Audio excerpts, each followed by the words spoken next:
It won't be included. This, folks, is what we call an outtake. Are you ready, Otto? I do this every time before the session. Are you ready, Otto? Yes, he is so ready. Hi, everybody.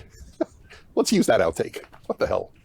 Good to be with you. Welcome to my home, my dog, he said a swear. Otto, needless to say, my fireplace, my books. Do you know this room is surrounded by books? I think I mentioned this once, but to say that I don't expect you to remember everything I say is to understate the case. I don't remember everything I say either. So there is something special for me when I enter a home and I see bookshelves with books in them. Even if you don't read them, it's a statement that you take ideas seriously, that you take wisdom seriously. So it's just something to think about.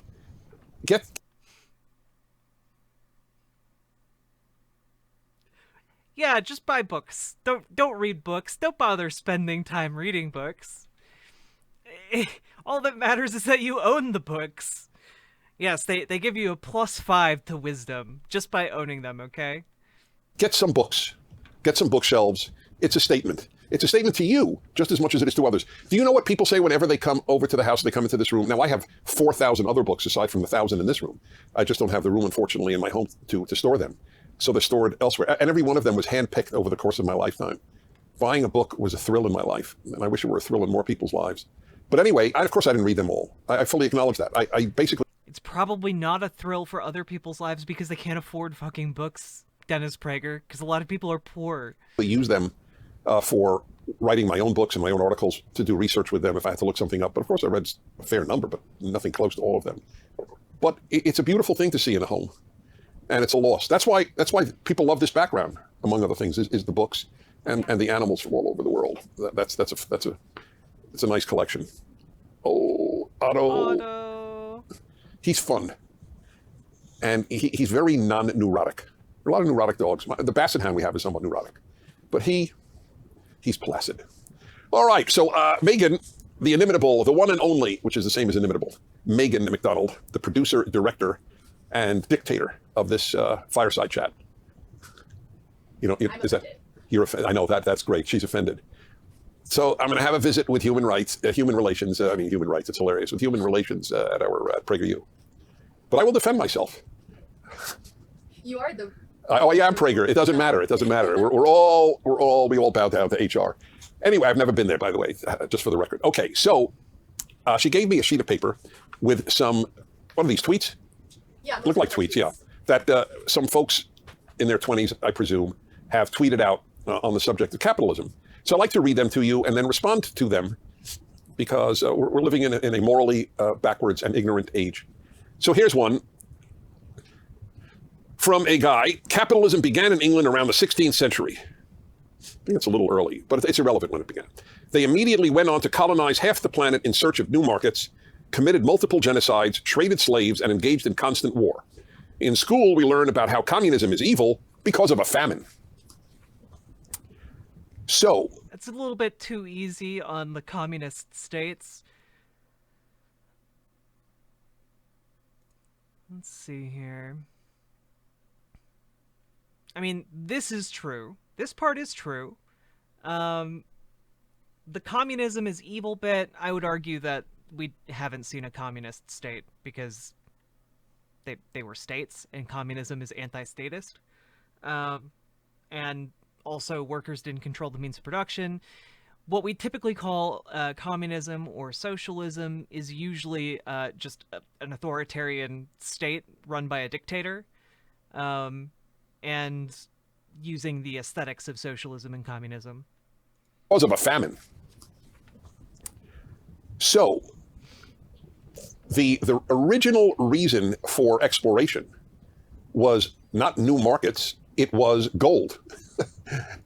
No, it was new markets. That was specifically Christopher Columbus was trying to sail and find a passage to get to India faster, to get better access to the Indian markets.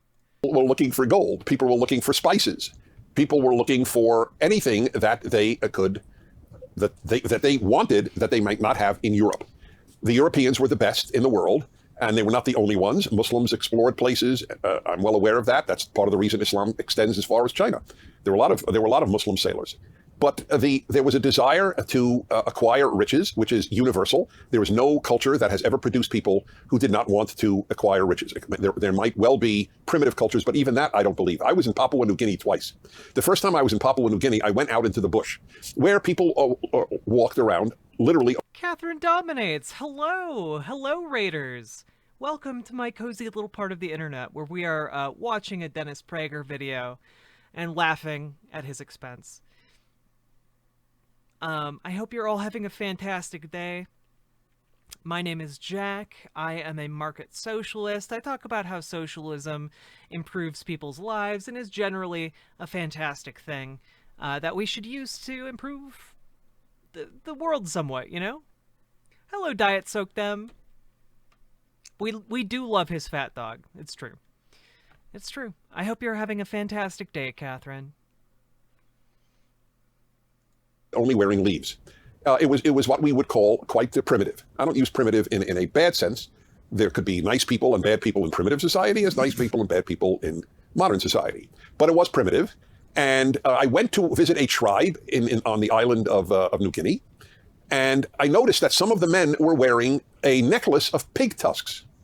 When I inquired as to why through an interpreter, I was told that this was the way in which a man could show he was wealthy by the number of pig tusks on his necklace. So even in primitive society, there was a desire to acquire wealth.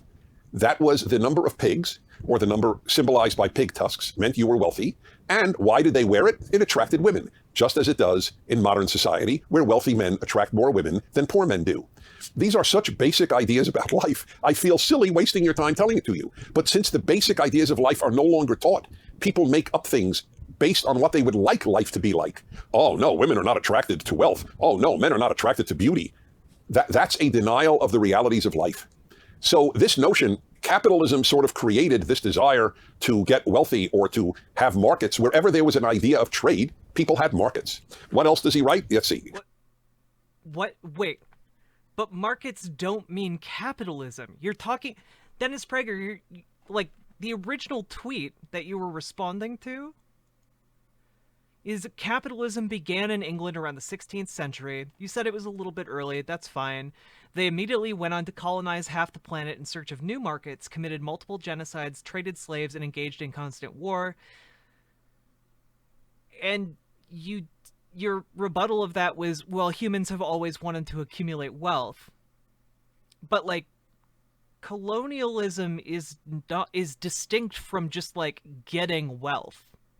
That it's a distinct system, and that's why we have a name for it.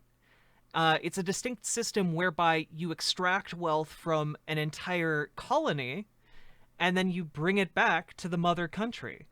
In the process of doing that, we committed many genocides. We enslaved many, many people. And it caused many, many wars. Guys, colonialism alone, like British colonialism alone in India, is directly attributable to over 1 billion deaths over 2 centuries. Over the 2 centuries that it was under colonial British occupation, over 1 billion people died in India as a result of it. So, like, when we're talking about stuff like this, the scale of it is different than, like, in Papua New Guinea, where, like, their quest for wealth was, like, you know, killing several pigs and taking their tusks. You know, we're talking about scale unheard of in human history that led to billions of people dying. We're talking about hundreds of millions of people living and dying in slavery conditions. We're talking about an incredible systematized extraction of wealth from all corners of the earth. So it's a bit different than, like, well, everyone has always wanted wealth. That's why we have markets, herder, because capitalism is not just markets. Markets have existed before capitalism, and markets will exist after capitalism as well. created this desire to get wealthy or to have markets wherever there was an idea of. Oh, no, that's not hyperbole, by the way. It's from an Indian professor who studied the genocides of India.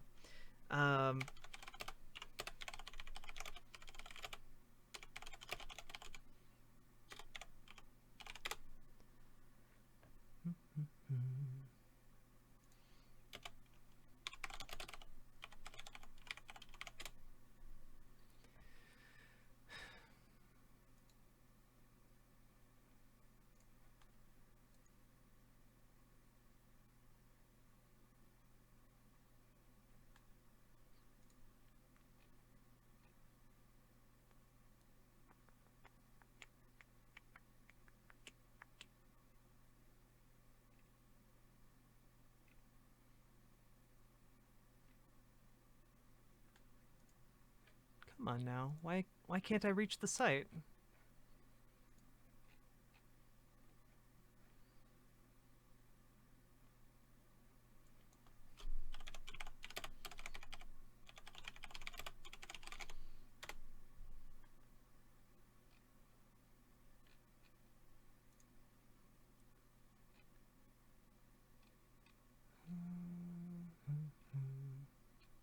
Oh, Shashi Tharoor. There we go.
Why is this not loading? What is with this site?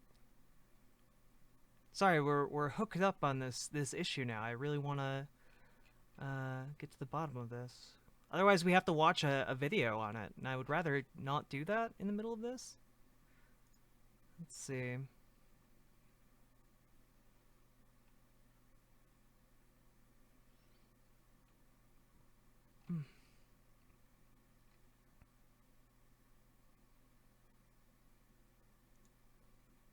Oh, this might be it.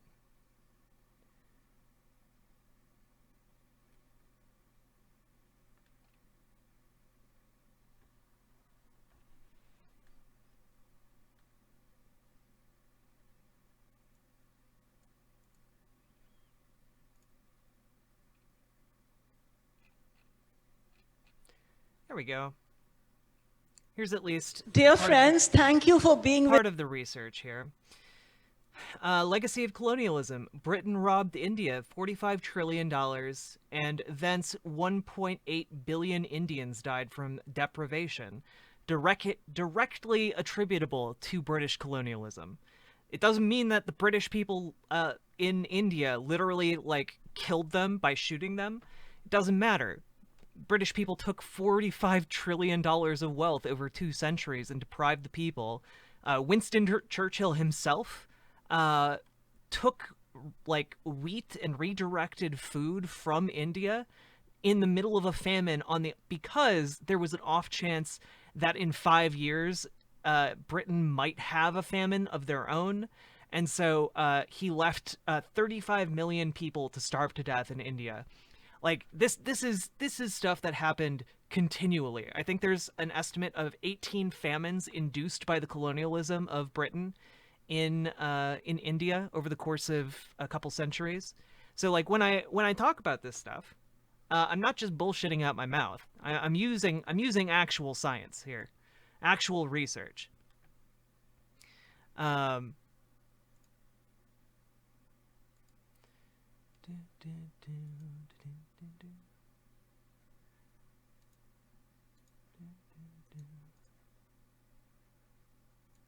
Britain destroyed India through looting, expropriation and outright theft, all conducted in a spirit of deep racism and amoral cynicism. A blistering critique of our colonialist past by a man who was once one of the world's leading diplomats, Shashi Tharoor, now an Indian MP.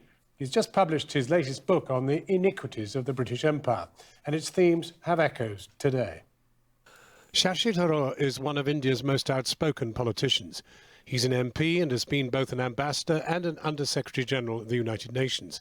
In his latest book, Inglorious Empire, What the British Did to India, Tharoor argues that the British Empire was more about Britain than about India. The great symbols of empire in India, such as the country's rail system, were built for the benefit of the British rather than for Indian citizens.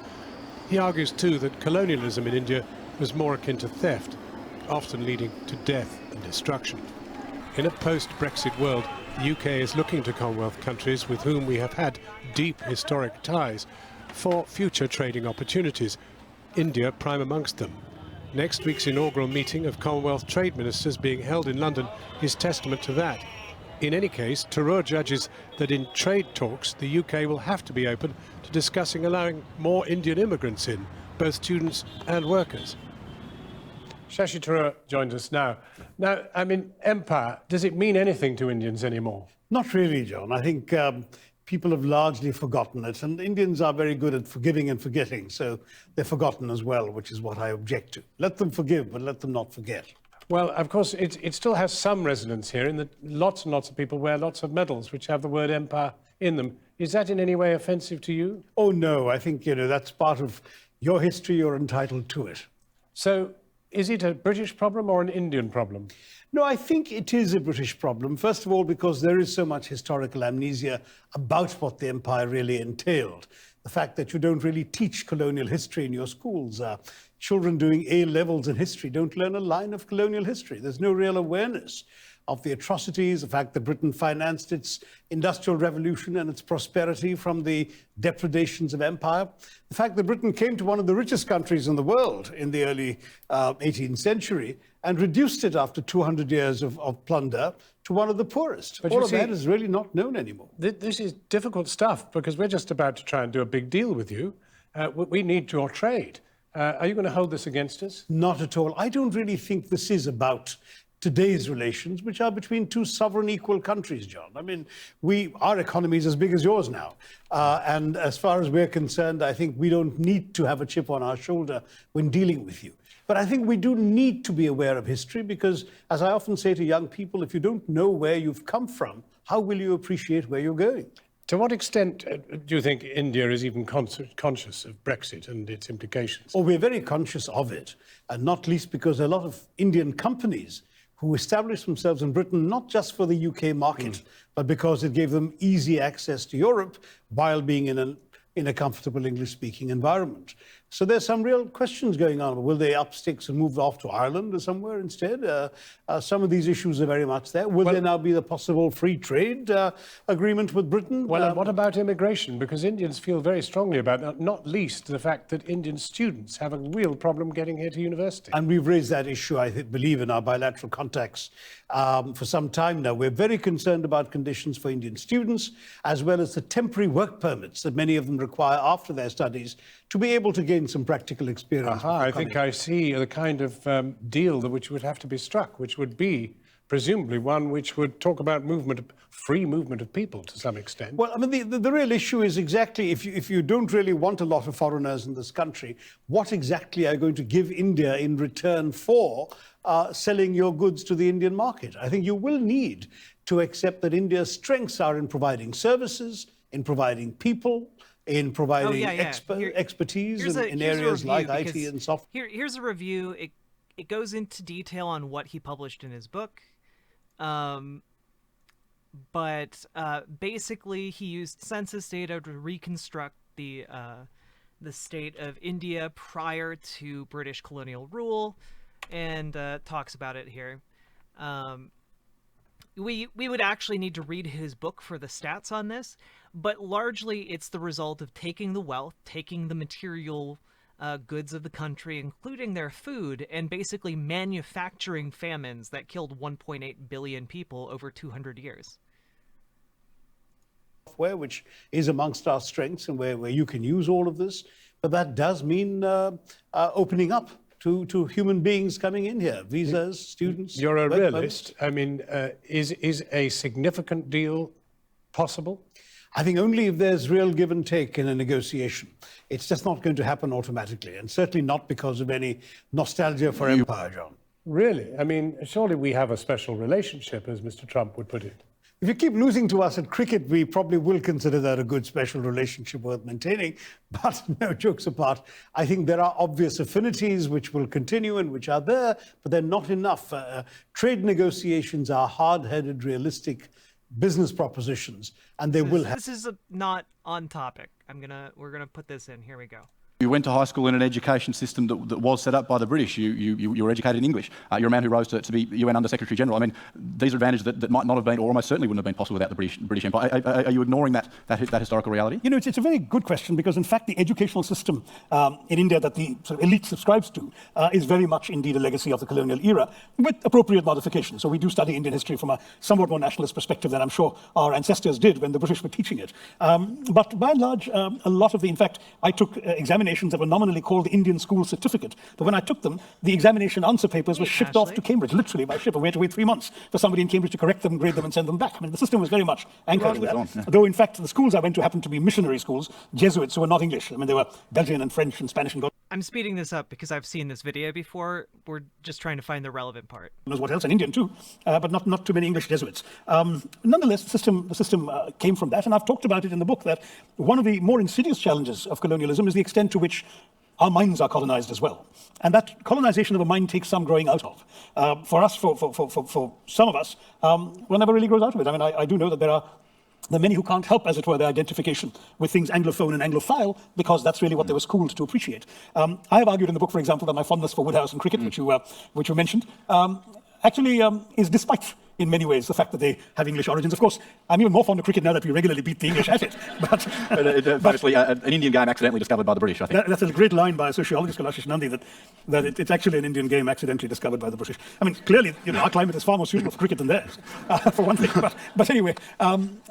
where were we? I've lost my train of thought. Okay, that's okay. Oh yes, P.G. Woodhouse, for example. You know, obviously the delights of Woodhouse are the delights that are imparted to you by your appreciation of the English language, what it does with stylistic humour, potting, and so on and so forth. But the interesting thing is precisely because of that, you don't actually have to have any allegiance to Britain, as long as, in other words, you don't need the passport is the English language, but you don't need a British visa to get there. You can sit in India, surrounded by a very different world from that which he describes, and enjoy the escapism that his writing represents. And so it goes. But I realize that this is self-interested pleading, because obviously I am a product of the system, as you rightly point out. And I suppose one of the great problems with history is you can't establish the counterfactual. It's impossible to know what India might look like had the British not been there.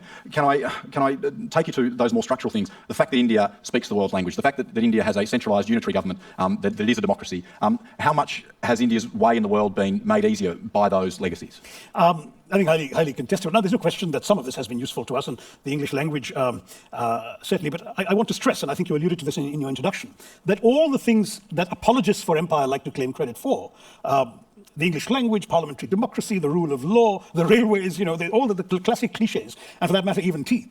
Every single one of these things was brought in by the British to advance their control of India, to enhance their profits and serve their interests. Not one was intended principally to benefit Indians. And the fact that when they left, they couldn't take this with them, and we were able then to turn them around to purposes the original people who introduced them would never have intended, is something that I think is more to the credit of the Indian nationalists than to the Englishmen. I'm happy to go through the examples you mentioned. You take language, for example. The British had no intention of imparting education to the masses of Indians and made it very clear they weren't going to spend the money doing that. And indeed, as late as 1930, the American historian Will Durant observed that the entire budget of the British for education in India, from the nursery level to the highest university levels, amounted to less than half the high school budget of the state of New York. And that was for the entire country of India, with, at that point, 10 times as many people as the state of New York.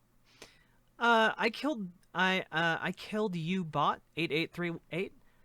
I appreciate your unending and depthless amount of hope. Okay, keep it up.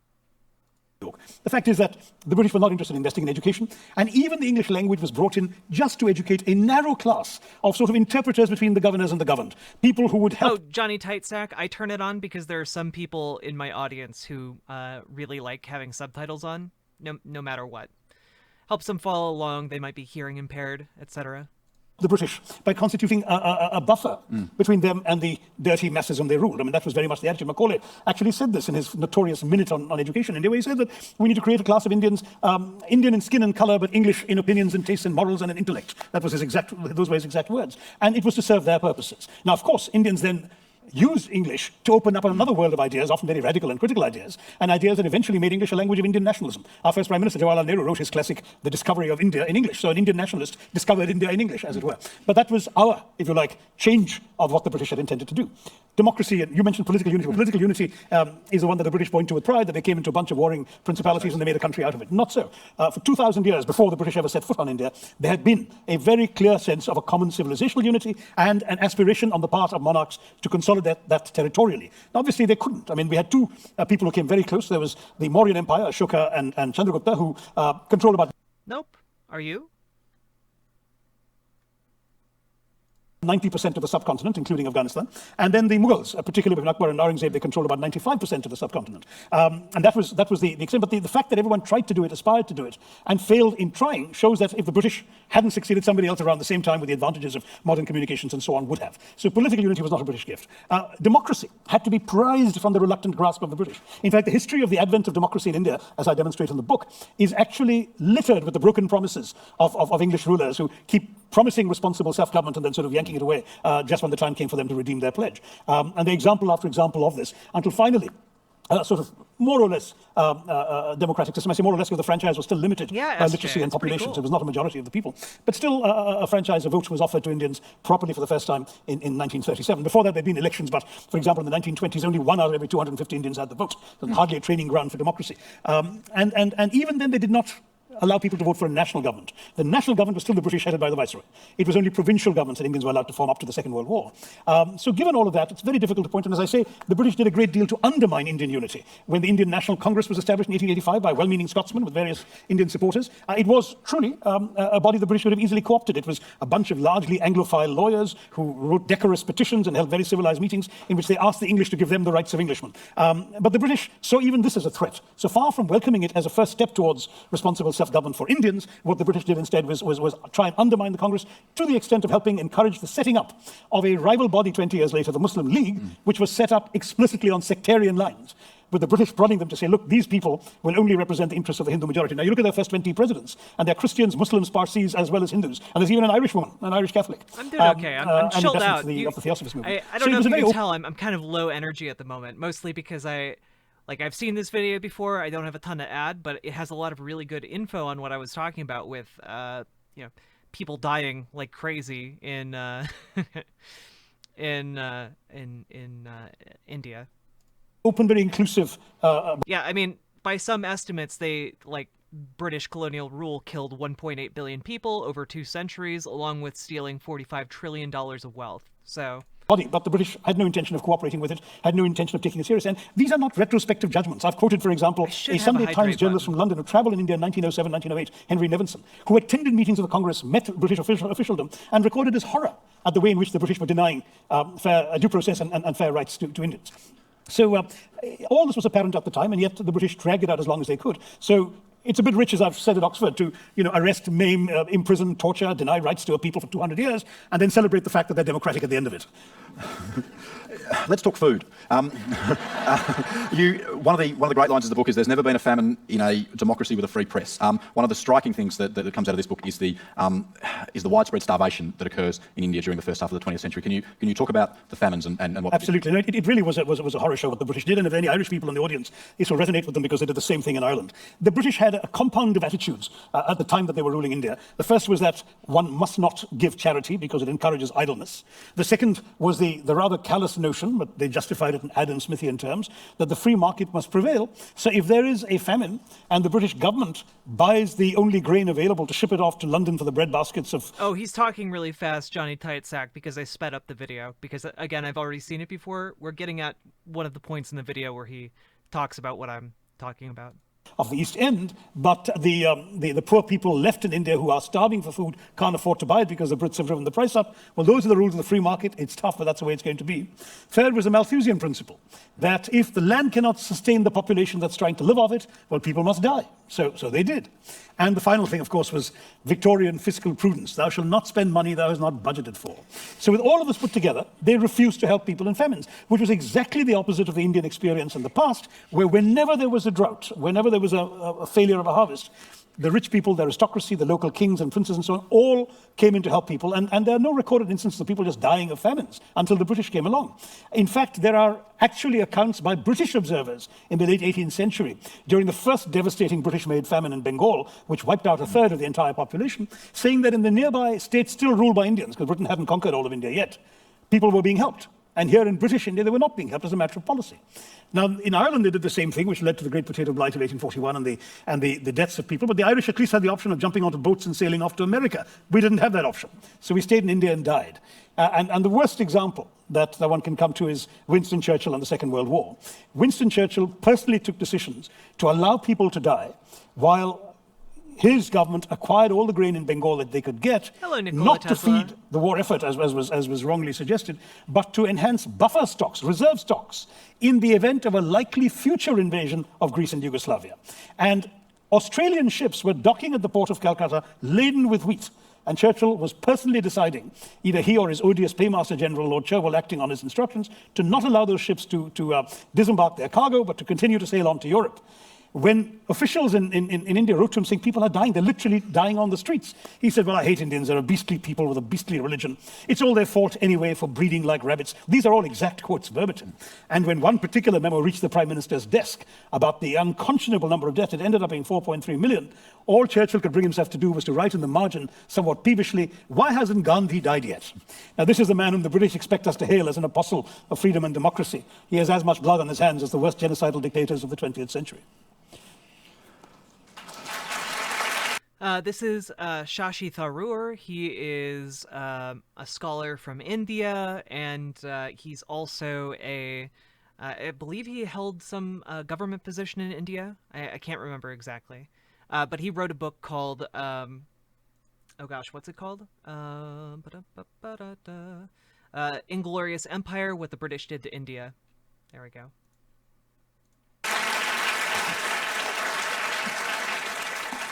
So then, remedy. We're here at the Antidote Festival. What is the antidote to a historical wrong, as you've laid out here? The Oxford Union debate was on the subject of reparations. Is it fiscal? Is it political? Is it an apology? Where... Oh, hey, Duchess TX.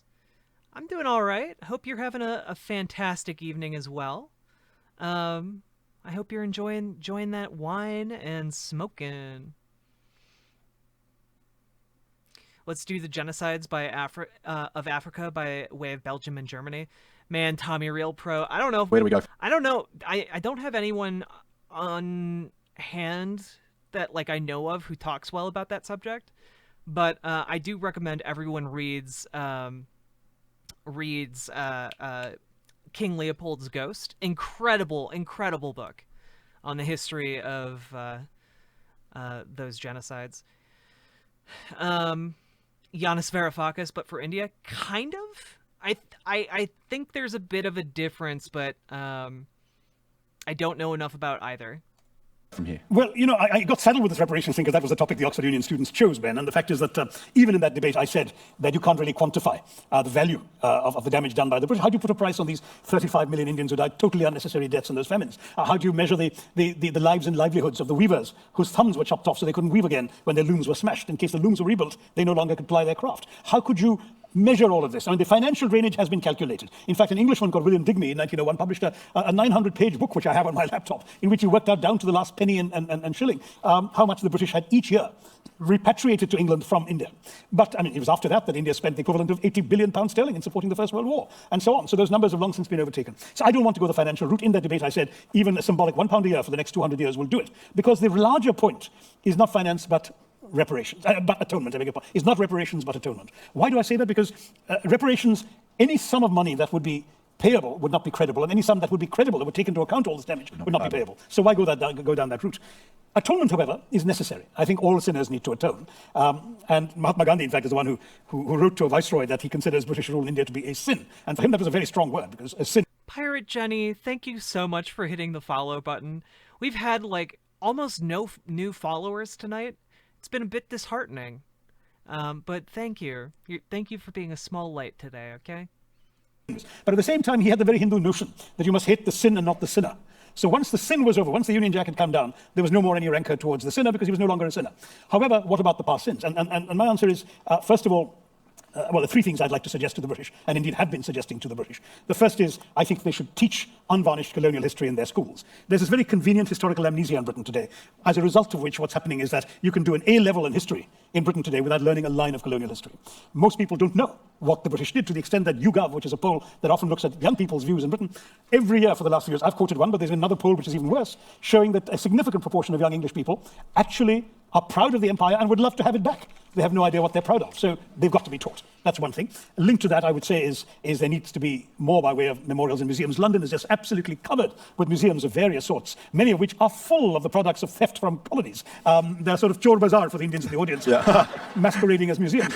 But having said that, you can even find an imperial war museum in Britain, but you can't find an imperial museum, a colonialism museum. There's no place for children, tourists, visitors to go to and see for themselves the whole picture of what was done by the British and their foreign rule. And the third thing, oh, by the way, there's even a statue to the animals that aided the war effort in Britain, right in the heart of London. I've driven past it. And there is no statue to the 1.3 million Indians who gave of their own and won an improbable number of Victoria Crosses and so on in the First World War, and the 1.7 million Indians who fought in the Second World War. No statue to them. The animals, however, are commemorated. The British really have to recognize the debt that they owe.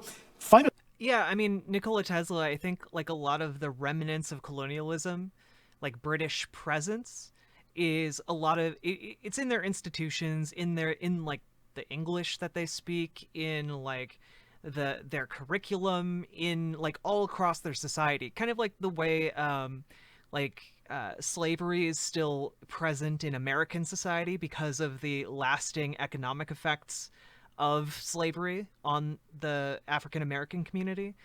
There's still similarly like these economic effects in India as well. Really, you mentioned an apology. To me, that is important, and I've got the perfect opportunity for it looming right now. On the 13th of April 2019 will be the centenary of what I consider the single worst atrocity of the British Empire, the Jallianwala Bagh massacre, the Amritsar massacre, some people call it. Not because of the numbers of people killed. The British actually killed 100,000 people in Delhi alone in putting down the revolt of 1857, but rather because of everything that accompanied it. I'll give you 2 minutes to explain. It came at the end of the First World War, which even Mahatma Gandhi had supported the Indian war effort, and Indians had sent money, treasure, taxes which they could not afford, pack animals, rations, clothing, uniforms, carts, even rail lines ripped out of the ground to aid the war effort, in the hope that at the end of all of this, there would be the grant of what the British had promised to the white Commonwealth, responsible self-government. It never came. They betrayed the promise. And not only did they betray, but they actually reimposed wartime era prohibitions on freedom of speech, freedom of assembly, freedom of the press, and so on. Wait, SJ, what issue do you have with this discourse?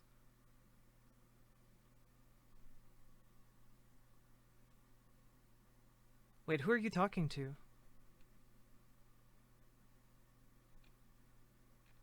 Did I miss something? Oh, okay, gotcha. So on. Immediately protests broke out, saying this is simply not what people promised, and the British in effect declared martial law. They didn't use the phrase, but they sent generals out to the various provinces to put down the unrest. No worries. In Amritsar, the second largest town in Punjab, we had the arrival of Brigadier General... And Nikola Tesla 1010, thank you so much for hitting that follow button. I appreciate it, friend. Reginald Dyer. And he got there and he proclaimed that people couldn't gather in groups of more than 5 and so on and so forth. But he completely failed to notice that this was the Punjabi Spring Festival of Baisakhi. And in a walled garden called Jallianwala Bagh, a large number of men, women and children had gathered to commemorate the festival, completely unarmed. He arrives there with a bunch of soldiers. He doesn't ask them what they're doing there and why they're there. He doesn't even take a look at who they are. He doesn't fire a warning shot. He just orders his soldiers to shoot into the bodies of the unarmed, wailing, soon stampeding men, women, and children. And as they try to flee this garden, this walled garden, there's only one gate, one exit, and he stations the soldiers right there, as he himself explains later, because that makes these people easier targets. 1,650 rounds were fired, and he boasted proudly not one bullet was wasted. The British admitted to 379 killed and the rest injured. The Indians claimed the figures are much higher. Whatever the truth was, it was a horrendous massacre. At the end of it, he bars the gate shut and doesn't allow even the relatives of the dead, the dying, and the wounded to tend to their dear ones. They're forced to lie for 24 hours in the hot April sun, many of whom die because of that.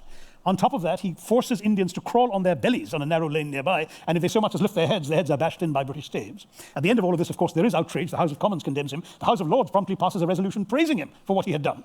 And the British take out a collection to reward him, and they raise the equivalent of £250,000 in today's money, which is presented to him with a bejeweled sword, and that flatulent voice of Victorian imperialism, Rudyard Kipling, hails him as the man who saved India.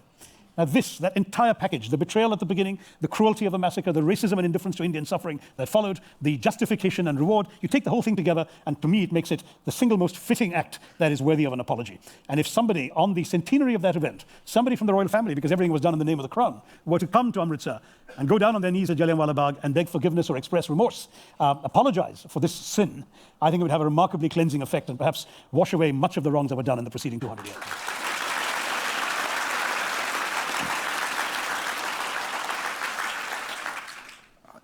I'm going to open the floor shortly to questions. You will see there's a couple of mic stands. I'm peering into the blackness here, but I can see 1 and 2. If people would like to start making their way down, I'm not sure if there are any defenders of the empire in the house who want to go 10 rounds with Shashi Tharoor.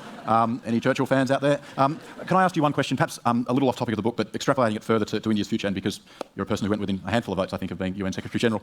How do you see India's place, new, free, independent India, on the global stage in the 21st century? In particular, how does a rising India deal with a dominant China? And to your experience in the UN, is a reformed UN Security Council with India on it still an ambition? Gosh, these three are the subject of an entire other book.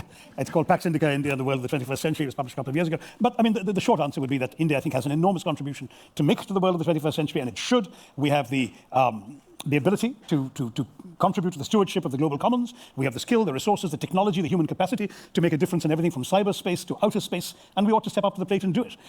We are waiting, as you rightly said, for a seat on the Security Council, and you can understand that because the Security Council reflects the geopolitical realities of 1945 and not of 2017. So countries like India, but not only India, also Japan, Germany, Brazil, South Africa, others are all asking for a place at the table.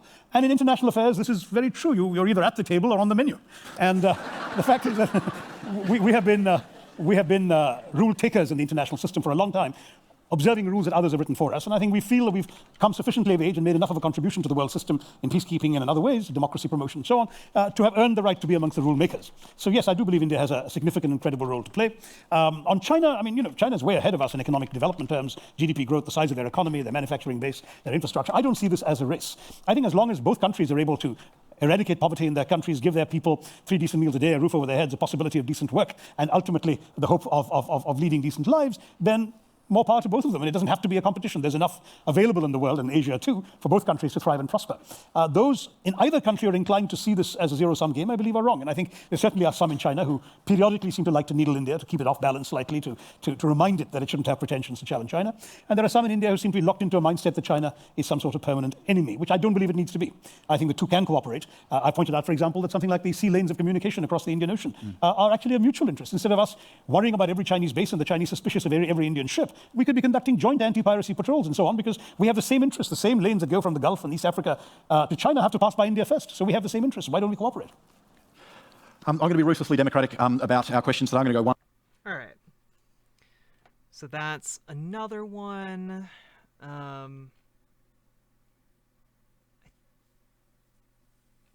think this one is a different one. Let's take a look at this one.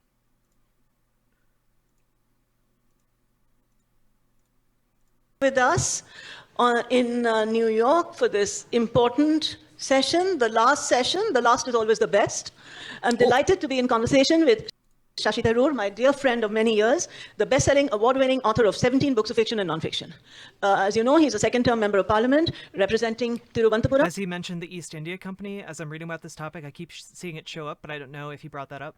Well, so the East India Company was the vehicle and motor behind British imperialism or colonialism in India. So when he's talking about British imperialism and British colonialism specifically, sorry, I get the terms mixed up, he's talking about what was done by the East India Trading Company. The East India Trading Company, by the way, was like an arm of the British government. So it was essentially through that a lot of these horrors were inflicted upon India. And to top that off, it was, wait, Mr. Intel, I meant the content being discussed. Oh, hello. Fingers, hello as well. I think I'm too off the level to follow tonight. Much love. No, I'll learn a lot. Well, Duchess TX, I hope you come back, okay? I hope you're having a fantastic evening.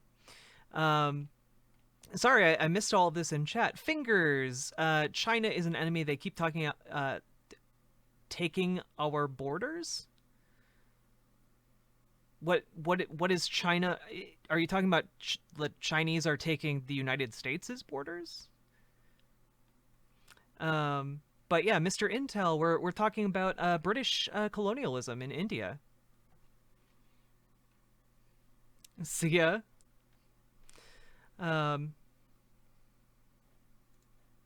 And served as Minister of State for Human Resource Development and also for External Affairs.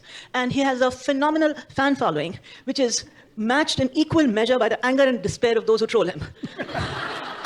Oh, China takes India's borders from the northeast. Yeah, there are a lot of escalating tensions between China and India.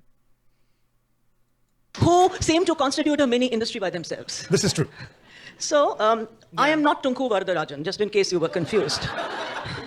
He had to step out of New York, and I've taken over. I've been in conversation with Shashi recently on slightly different subjects. Today, I'm trying to cover the range of questions that Tunku wanted to ask you, sort of, in the cues. Where do we begin? We want to cover ground with addressing the writer, the politician, and the diplomat, and the undiplomat. That too. But Tinku would probably have asked me about cricket as well. Of course, I'm going to ask about cricket. Oh, you are? Though I know nothing about cricket, but moderators can ask you. I'll Anyway, learn. absolutely. So, Shashi, your two recent books, which is Inglorious Empire and Why I Am a Hindu, they've been bestsellers. They've had a huge impact. Do they overlap somewhere? Perhaps we begin with the colonization of India and the aftermath and the aftertaste of the colonial project in India and around the world. Well, no, they don't. I mean, I suppose there are some sort of common concerns emerging from the sensibility of the author, but the focus of the books are quite different. Inglorious Empire is a book about what the British did to India. It was partly the result of a feisty debate at the Oxford Union, where I sort of laid out a case in 10 or 12 minutes against the empire, and it kind of went viral on YouTube, and lots of people were clamoring for more, and my publishers talked me into then taking all the trouble to research the evidence for all the arguments I'd already made, and then marshalling a book out of that. And which became, I'm told, your best-selling book ever? Yes, it's by far my most successful book in hardback ever, in that it sold 100,000 copies in India in hardback, which is quite unusual. There are books that have sold far more than that, but usually in paperback in India. So this is quite something for me, and I'm very pleased that it's found such a readership. Even more surprisingly, it actually made it to the bestseller list of the UK for a couple of weeks, and there are Brits now reading it and having their eyes opened, judging by the steady stream of mail I get. Saving up money for reparations? I don't think so. I mean, I never was a big fan of reparations in a monetary sense, because how do you quantify the value of the damage that was done? How do you quantify the value of the lives lost? The 35 million people who died in totally unnecessary. I don't know. It seems like he's making some pretty good points about colonialism. Just saying. Famines because of the way in which the British Thank you for the follow, Fingers. ran the system. How would you quantify the value of the generations lost to indentured labor and spread around the world, let alone, of course, the actual loot that was drained out of the Indian economy every year? Meticulously, accounts were kept, so we know down to pound shillings and how much cash they took. That you can quantify, but the rest of it, I'm sorry to say, is much more difficult. So I said, now history has moved on. Maybe all we really need is a symbolic £1 a year for 200 years, so they can keep reminding themselves every year of the awful things they did. But anyway, that's my argument. No one else, I think, people who feel as strongly as I do about British colonialism do feel reparations are due in a financial sense. But people on the other side are equally clear it's not going to happen. Also, when you start playing the game of quantifying reparations, it gets to something that would be far too astronomical. Minaz Merchant, the Indian journalist, actually did a calculation and published it. And he came up conservatively with £3 trillion, which is larger than the entire British GDP. So no one's going to be paying that. My suggestion is move away from reparations. Let there be moral atonement. Let the English actually teach unvarnished colonial history in their schools. Let it not be a country where you can get A-levels in history without learning a line of colonial history. Let it be a country in which all these wonderful museums in their imperial capital. I mean, every museum in London is a chore bazaar. It's a collection of looted artifacts from the colonies. But there isn't a single museum to colonialism itself, to the wrongs done and the greater glories as they would see it thereof. There's an imperial war museum, but there's no imperialism museum. And I think it's a shame that the British are growing up with this very convenient historical amnesia, occasionally leavened by rose-tinted, soap opera shows on television, Indian Summer and The Jewel and the Crown or The Far Pavilions. The Jewel and the Crown was a very fine book, but the TV series took away all the fine stuff and kept in only the imperial nostalgia. And the problem is that as a result, people really don't have much of a sense of the damage they did. There was a poll by YouGov, which I think polls disproportionately young people, and some 59% said they thought the British Empire was a great thing and they would love to have it back.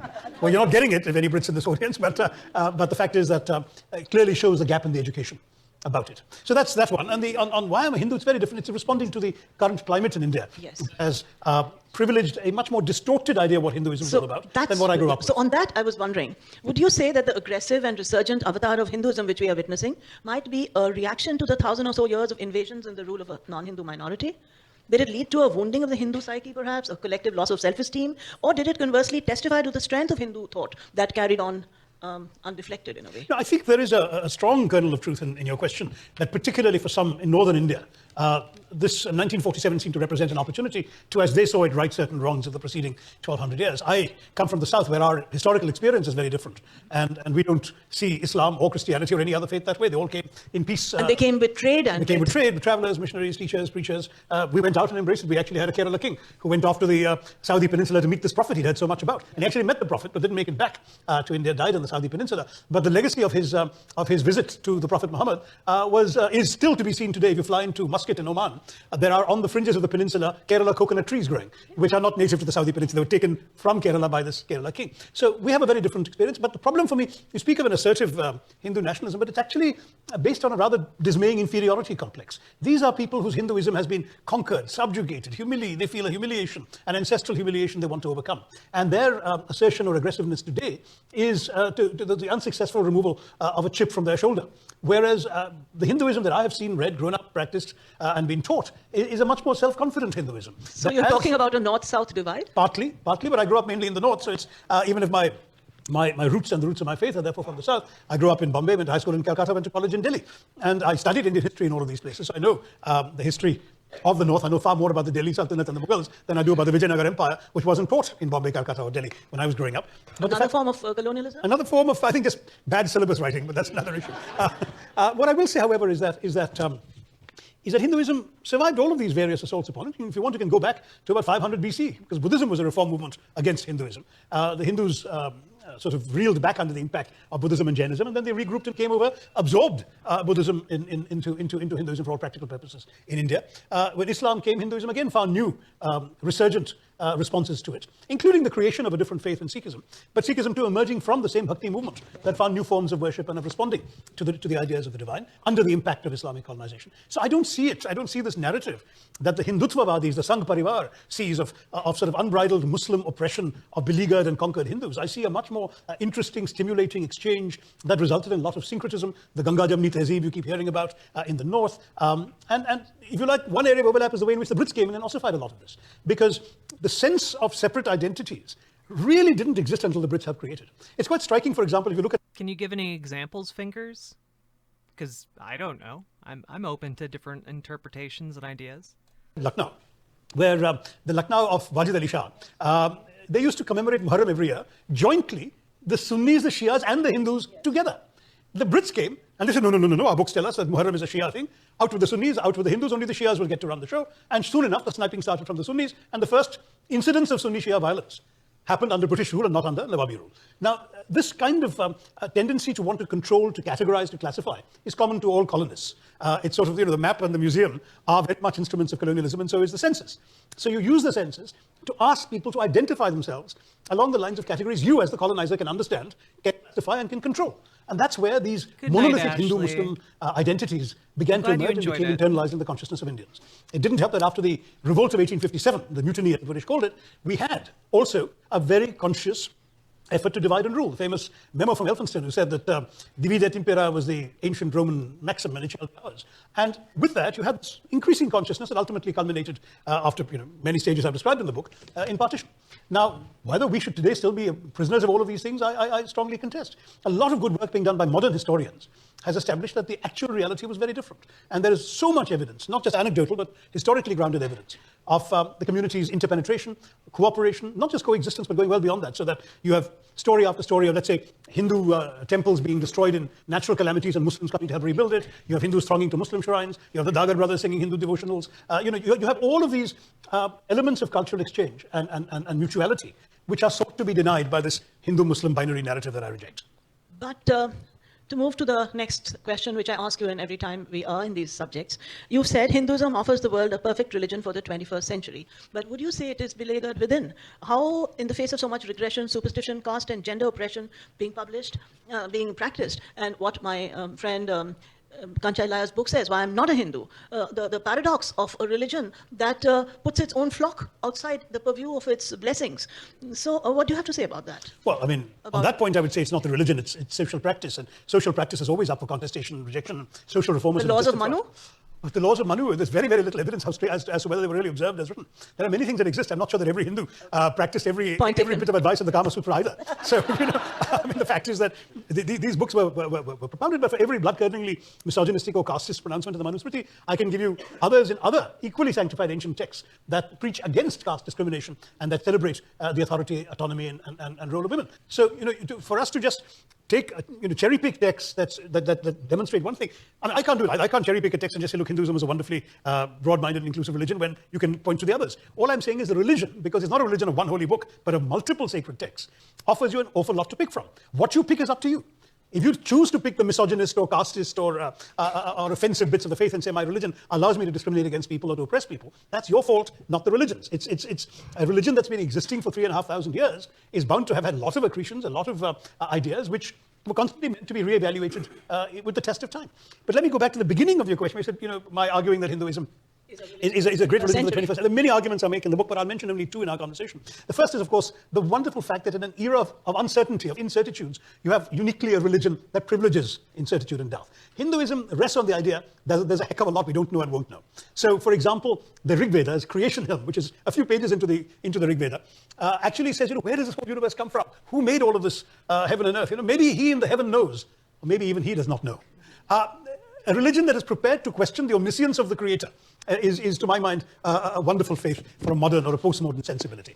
On top of that, you've got this extraordinary eclecticism, not just the multiple holy books, the multiple ways of seeing truth. Even when Hinduism moved from the shapeless, formless idea of God, the Nirguna Brahman, to the idea, which is very much an Islamic idea today too, that you don't give God a shape, a form, a gender, God is unknowable. That was the original Hindu idea for many centuries. The God without attributes. The God without attributes and without qualities. And then they realized that the people needed something more, because the Vedic Hindus were busy worshipping rivers and mountains and trees instead, because they wanted to see and visualize something. So then emerged the concept of the Saguna Brahman, and Ishwar, Bhagwan, words that are the equivalent today, I suppose, of God, came into being, and people were allowed to imagine God. But even there, the Hindus stuck to an incertitude. Since no one knows what God looks like, you're free to imagine God as you wish, because your personalizing of God in your mind is merely a crutch for the limitations of your imagination, to imagine the unimaginable.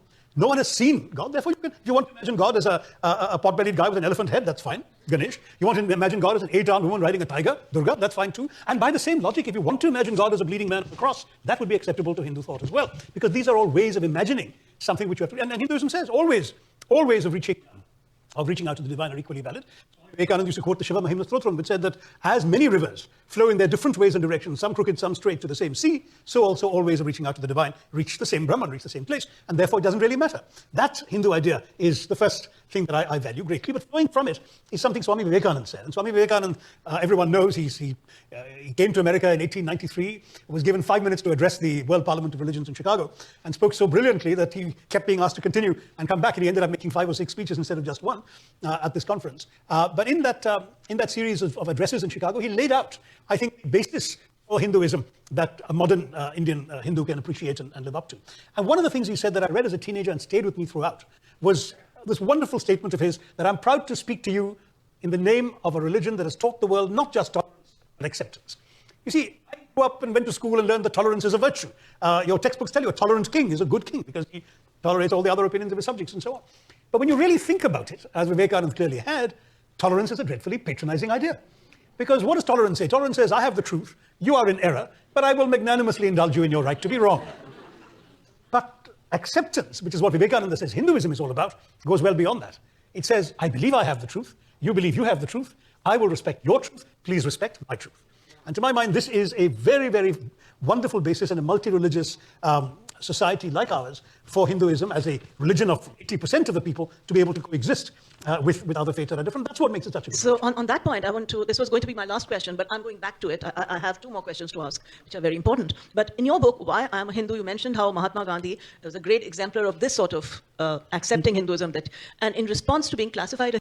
Okay, that's been enough of this sidetrack. We're gonna actually talk about, just look at the clip playing right now, the virtue signals on the point of being a Hindu. What a dick. Wait, why does that make him a dick? What part of that was virtue signaling? He was talking about why he finds value in his personal religious beliefs and what he believes about his own religion. How is that a virtue signal is it virtue signaling for like the Pope to talk about why he thinks being a Christian is good? I don't know. That seemed pretty innocuous to me.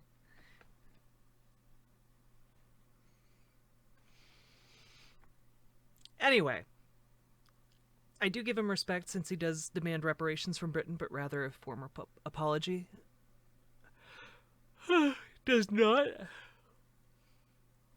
Sounds like he is not your favorite. Yeah. All right, we're gonna go and finish this because we took a big detour from this video to talk about how colonialism killed an unimaginable number of people in India.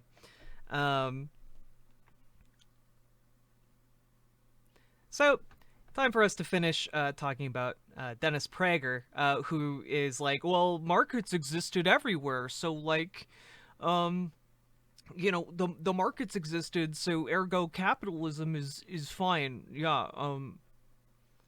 Trade, people had markets. What else does he write? Let's see. Colonize half the planet. I don't know if the Europeans colonized half the planet, but they colonized plenty of it, maybe half. And while I am no fan of colonialism, you have to ask, compared to prior to colonialism, what was the society like? I'll give you an example of India. India is so big that it's really called a subcontinent. It's really a continent unto itself. India. Wow. Now it actually makes a whole lot of sense that I brought up India and we went over that. Goodness gracious. So he's gonna be talking about how the British improved India by building the railroads, by creating the education system. He's just gonna gloss right over how the deprivation imposed by capitalist Britain upon India killed 1.8 billion people. Let's find out. Let's find out if he thinks it's a worthwhile trade-off. Yeah, is their infrastructure worth $45 trillion and 1.8 billion deaths? Consisted, and still does, of a vast number of languages, groups that speak completely different languages from another, Hindi and Tamil and a whole host of other languages. The British colonized India. And one of the things that they gave India was a common language. That is why you could have an India that would actually develop. You cannot have a society develop where no one can talk to each other, right? Even if you went to college, that should not be an obscure principle. I'm a and I bad say streamer. that as a joke, but it's not a joke because people are not taught to think clearly in college.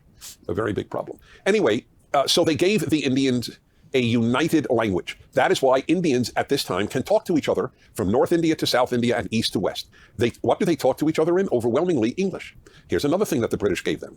The British, this is a famous story of one of the British governors general of India, who learned that there was a practice called sati. Sati was the practice wherein a widow would jump into her husband's funeral pyre. When his body was cremated, she would jump into the fire and be burned to death. This was what widows did quite commonly, and it was known, as I said, as sati. So he decided to ban it in India. And some Indians said to him, well, this is our practice. And he said, okay, and it is the English practice to hang people who practice sati. That was his response. Wait, so your practice was to kill the people who were going to kill themselves? What? Who were you going to hang in this situation? And that pretty much ended sati in India. If you care about truth, if you care about... Fact check, approximately only 11% of people in India speak English. Damn, Dennis Prager. About morality, then you have to judge things based on truth and morality.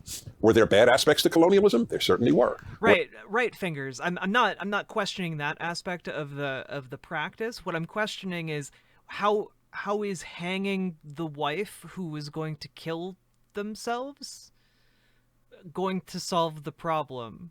Yeah, don't kill yourself or we'll kill you. Yeah. Were there good aspects to colonialism? Well, it depends where. Some areas, what the Belgians did in the Congo was pure evil. But what the English did in India was not pure evil. 1.8 billion people died of deprivation. $45 trillion were stolen from their country. When the British arrived in India, it was one of, if not the wealthiest country on earth. A lot of good came of it. The courts of law in India, that came about because of the English. The common language, the abolition of sati, the beginning of the abolition of the caste system. The caste system preceded Western capitalism and Western market searching.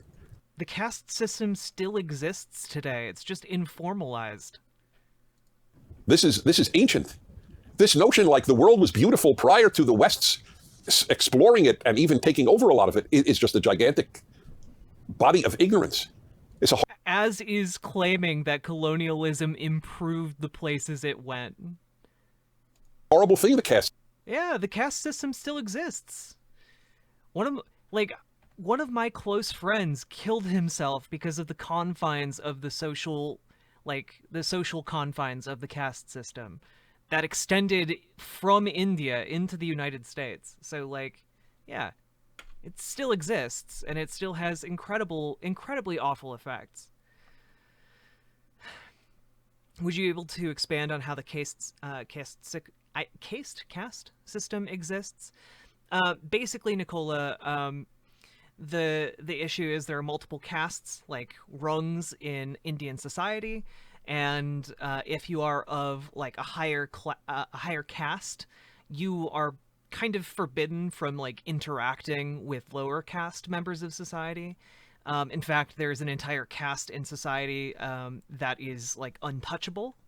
They're considered completely, you should have nothing to do with them ever, no matter who you are. And it goes all the way up to the top. I think Brahmin is the top. There might be another one on top. I'm not an expert in this at all, but yeah, Brahmins. And the Dalits at the bottom. The Dalits were untouchable. Yeah. My friend was from the Brahmin. I can't pronounce anything right. What am I even doing with the Twitch channel? Was of that high caste, and he wasn't allowed to have relations with anyone who was outside of his station, and yeah, eventually drove him to kill himself. Brahmins. Yeah. System where people were born and could not change their caste. This class is not as good a term as caste, but that's what it implies. If you were born into the lowest caste known as untouchable, you were untouchable. You did the dirtiest work in the society, and you could not marry up, and you could not earn money to go up. You could not leave it. It was fixed. Just as if you were a Brahmin, the highest caste, that was fixed. So please don't romanticize pre-colonization worlds. No one's romanticizing pre-colonial times. Just acknowledging that colonialism is inherently toxic and did untold amounts of damage to society. The human species produces crap under all circumstances. The issue is, what do you do to make people better? How do you make a better society given the raw material of human nature? That's the single most important question you could ever ask. This is the material. How do we make something good of it? And you know what? The solution is never colonialism. And in the West, with all its flaws, which existed everywhere in the world, slavery was universal. The bad stuff of the West was universal. The good stuff of the West was unique. We implemented slavery on a racial basis, which is different than how any other society in the world implemented slavery. And holy fuck.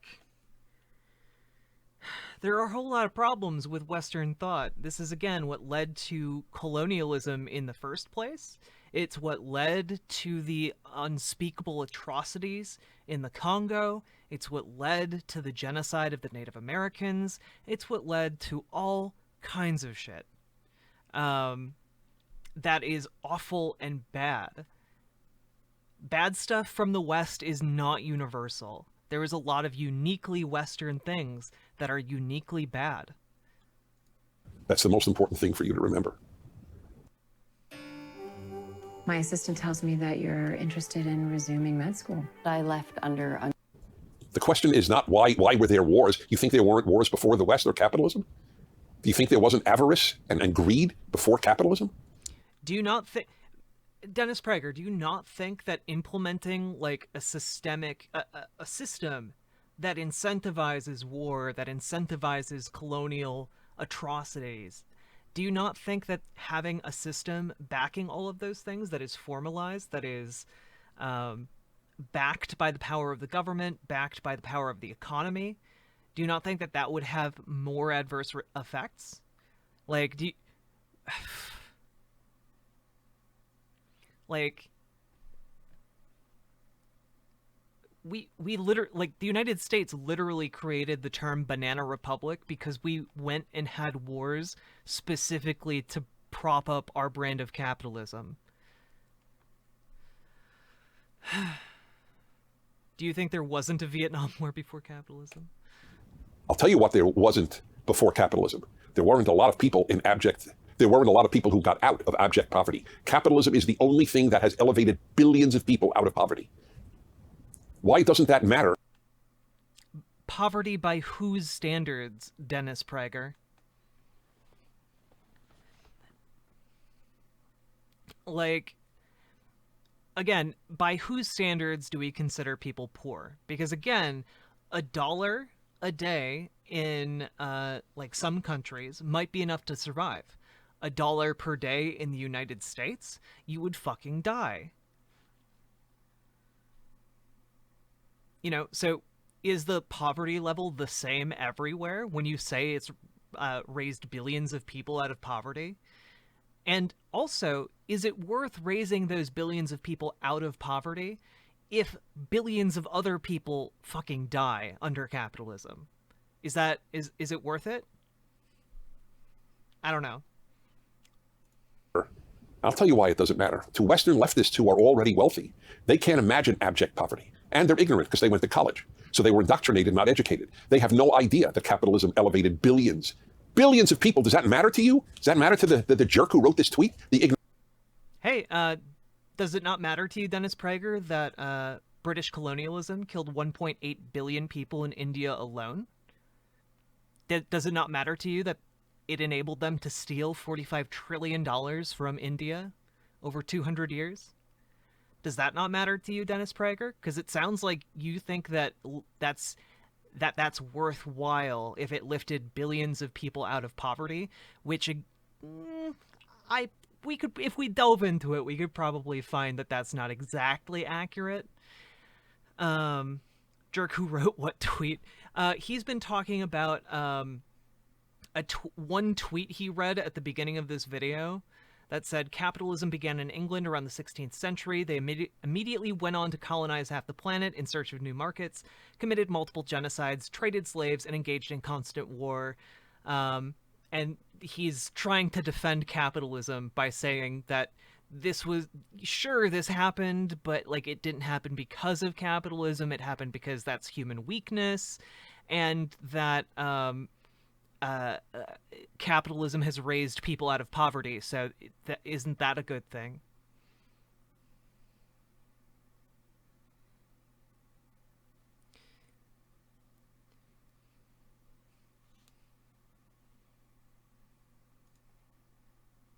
Oh, really? It was paused. Why are you going to play an ad? This is the new Ergo Smart Base from Tempur-Pedic, and it responds to snoring automatically. The ignoramuses who write these tweets, who know nothing, just nothing, they emote. All these tweets are emoting. And then the worst. Really? Because you haven't cited any facts? You've just been citing platitudes about capitalism lifting people out of poverty. Let's see a motherfucking citation on that, eh? Part that drives me crazy. In school, we learned about how communism is evil because of a famine. If that's what you learned about communism, that it was evil because of a famine, that proves my point. You learn nothing in most schools. Nothing. Worse than nothing. You get a distorted view of the world. Because of a famine? How about because 100 million people, non-combatants, civilians, were killed by communist regimes? How many people were killed under colonialism, Dennis Prager? How many people were killed under colonialism, my dude? Again, 100 million people, that's a lot. You know what number is bigger than that? 1.8 billion in India alone. So, on top of that, let's see if he actually defines communism. I'm going to, I'll remember you here. I'll remind you here. Remember you, gosh. Remind you, communism is 3 different things. Workers controlling the means of production, decommodification of the economy, and dissolution of the state. Let's see what he thinks communism is, okay? Mao's China, Stalin's Soviet Union, just to give the 2 biggest ones. Pol Pot's Cambodia, if you want to go. Oh, he only killed about a quarter of all Cambodians. The Khmer Rouge, you know what Khmer Rouge means? Probably not. It means the Red Cambodians. Communists. And guess where he learned his communism? At the Sorbonne in France. Yeah, they were teaching leftist garbage that long ago. The slaughter of human beings, the deprivation of all freedom, every communist country deprived people of freedom. They were prisons. You couldn't. Damn, doesn't sound like workers were owning the means of production in these countries. Leave. I was in communist countries. That was my field of study. I was in communist countries a lot. Oh, how did you get out, Dennis Prager? How did you leave? You know that in the Soviet Union, for example, if I would visit someone in an apartment, which I only did once or twice because they couldn't talk freely, they assumed that whatever they would say would be monitored. Every floor in the apartment building had usually a woman sitting there writing down who visited you, who visited the Soviet Union. And if a Westerner came, they were in. Damn, this doesn't sound like the state was dissolved. This sounds like a highly authoritarian dictatorship instead, with a state-run economy. Huh. That doesn't sound very communist to me. Trouble. Why is somebody from the West coming to your apartment? So I met people in the Soviet Union, not in their apartments. I met them in parks. They told me what street to meet them at, and then we would keep on walking. Get to Dick's Sporting Goods now for our biggest outerwear event of the season. Get up to 50% off jackets. And they would talk very low. I want to tell you something very sad. Really, really sad. This just sounds like he's saying, I had bad experiences, but he didn't actually tell us what he thought communism was. Prior to the lockdown, I never say prior to COVID because it's the lockdown that has shattered society, not COVID. Prior to the lockdown, I flew every week for the last 30 years, just about every week of the year to some place to give a lecture. So I'd be at airports a great deal. Would you say that the progression towards a communist state leads to a somewhat authoritarian rule? No. Because again, I'm a socialist, Nikola Tesla. Like, how long am I going to be on? Probably like another hour, maybe. I'm feeling pretty okay. I was sick for a little while in the middle of the stream, but I'm feeling my second wind, you know? Would you say that progression towards a communist state leads to a somewhat authoritarian rule? So no. Like, I'm a socialist. Like, I'm a market socialist. And so my fundamental belief is that I believe in democracy. And, like, democracy is the best antidote to tyranny that we've found so far. It improves people's freedom. And I want to bring democracy into our workforce, into our economy, so that people can collectively own businesses.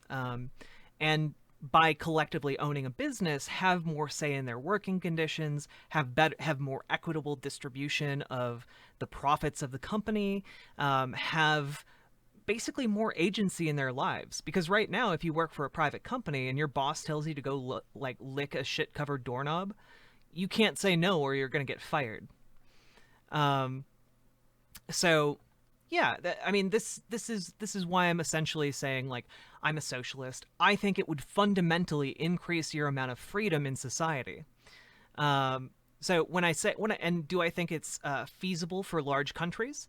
Well, Nikola Tesla, we actually already have worker-run companies right now under capitalism. They're called worker co-ops, and basically, if I had control over the United States, what I would advocate for is for loan programs to help worker co-ops start up, and if private companies need to be bailed out, have the stipulation that they need to become worker co-ops.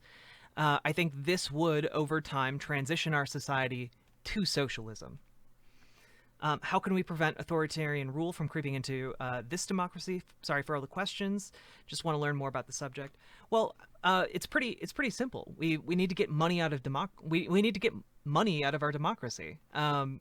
Right now, there's a 30% chance of a bill passing if it has zero popular support, like 0% popular support, and there's a 30% chance of a bill passing if it has 100% popular support.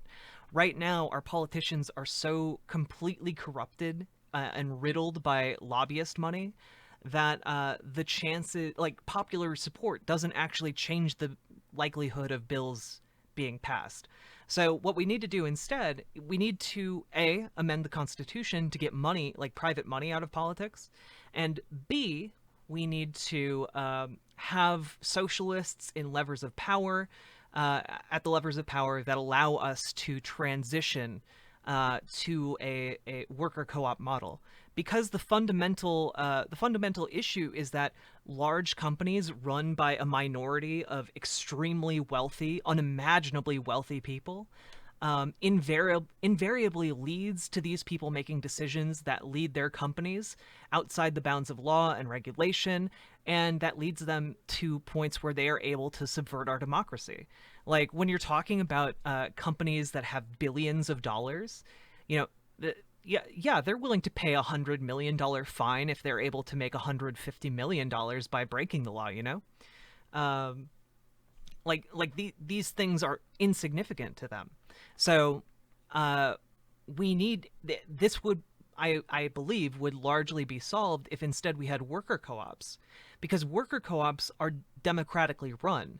You can't, I don't think it's very easy to make a democratic case to your company to say, like, hey, we would make more money if we broke the law and dumped our toxic sewage into the local water main.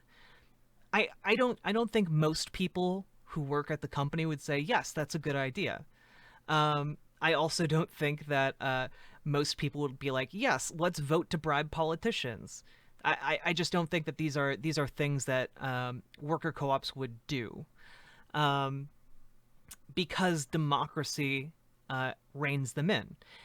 And I think that the democratic process would also more equitably distribute funds, so you don't have like a CEO that's making 400,000 times what the average worker makes, and instead those profits are more equitably distributed. You know, maybe it gives more people more time off, stuff like that. So yeah, like the solution to this is just having people collectively work together. And I don't think that that's bad, because we have those right now, and a lot of the data we have on them shows that they are more efficient than private companies. Workers are happier than in private companies. Workers have more control and agency over the company, and that makes them more invested. They get more of the profits of the company. All of these things help worker co-ops to be objectively superior to private companies. So yeah, I mean, I don't think that there's actually a problem with socialism and communism leading to authoritarianism. I think part of the issue is that a lot of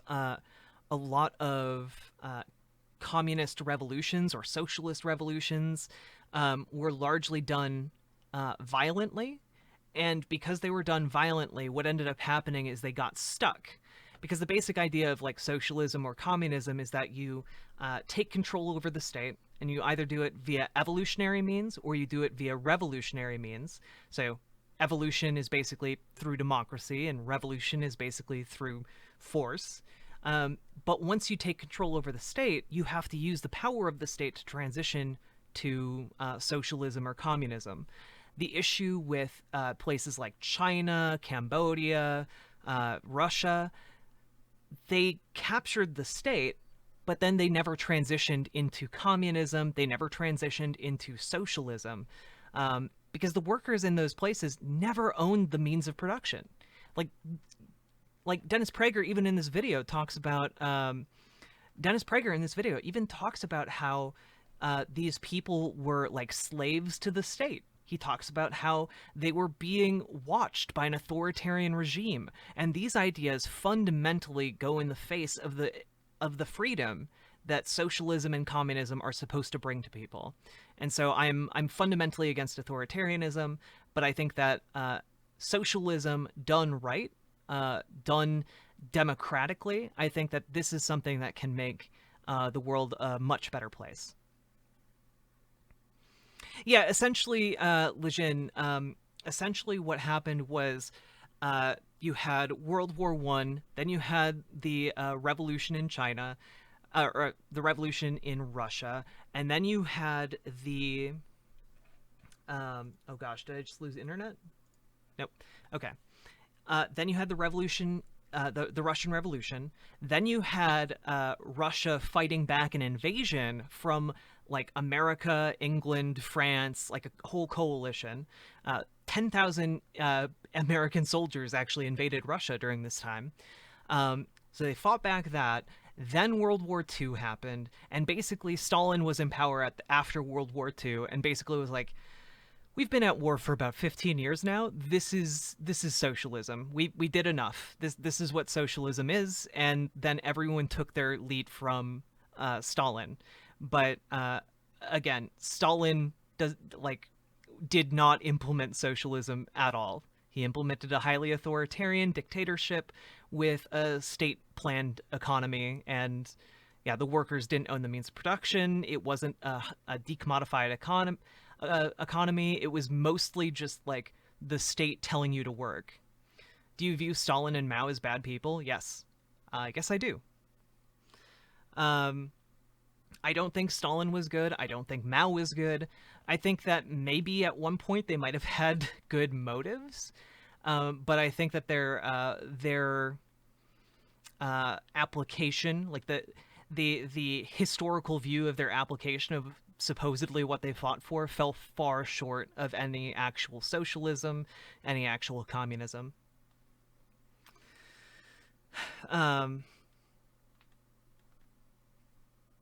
Yeah, power didn't progress past the centralized, past being centralized in the state and controlled by the military force. Yep. And that fundamentally, this flies in the face of what socialism is supposed to be. Like, another way of saying socialism is just economic democracy.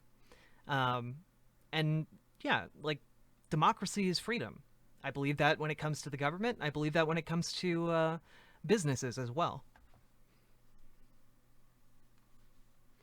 But when Dennis Prager is talking about communism, he's not talking about, workers owning the means of production. He's not talking about Karl Marx and what he wrote about workers owning the means of production. He's not talking about decommodification of goods. He's not talking about the dissolution of the state. What he's talking about is the specific brand implemented by Mao and Russia, and he's talking about authoritarianism and like centralized economic planning and state capitalism. These are not what communism or socialism are at all. At all. So let's keep going. In the last few years, this was very common. People always came over to me, for a selfie or just to shake my hand or whatever. But something new has taken place in the last couple of years. People would come over to me and they would whisper, "I just want you to know I'm a conservative." Or even lower than that, I support Trump. Hail Hydra. Do you know the last time people whispered to me when they were in public? When I visited communist countries. He thinks that's a gotcha. People are ashamed of supporting Donald Trump because he is a fucking bigot. That's very sad. It's both scary. What does he think under Donald Trump's administration the police are going to come after you and like arrest you and like throw you into the gulag because you said that you liked the ruling administration? Oh yeah, Radical Maniac Richard Wolff is fucking based as hell. And sad. People are afraid to say out loud what they think if it's against the left. We have that in this country. A famine, that's all you learned about communism? There was a famine? You didn't learn the 100... I mean, it is true that there was a massive famine caused by the cutoff from the Allied States. Allied States did refuse to send food during a massive famine in the USSR. hoping that the famine would destabilize the regime. There was a massive famine, and a whole lot of people died. That is true. 100 million, the spectacular deprivation of human rights, the horrible economic and health conditions in communist countries. You didn't learn that?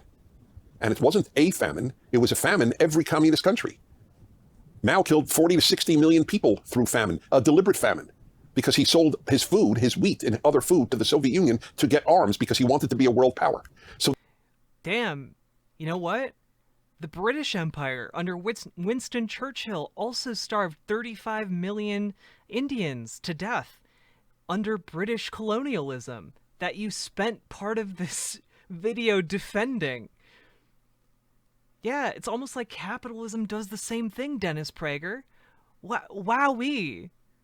If the people starved to death, it didn't matter as long as he got advanced armaments. That and the collectivization of the peasantry. You can't have your own little farm, your own land, your own cows.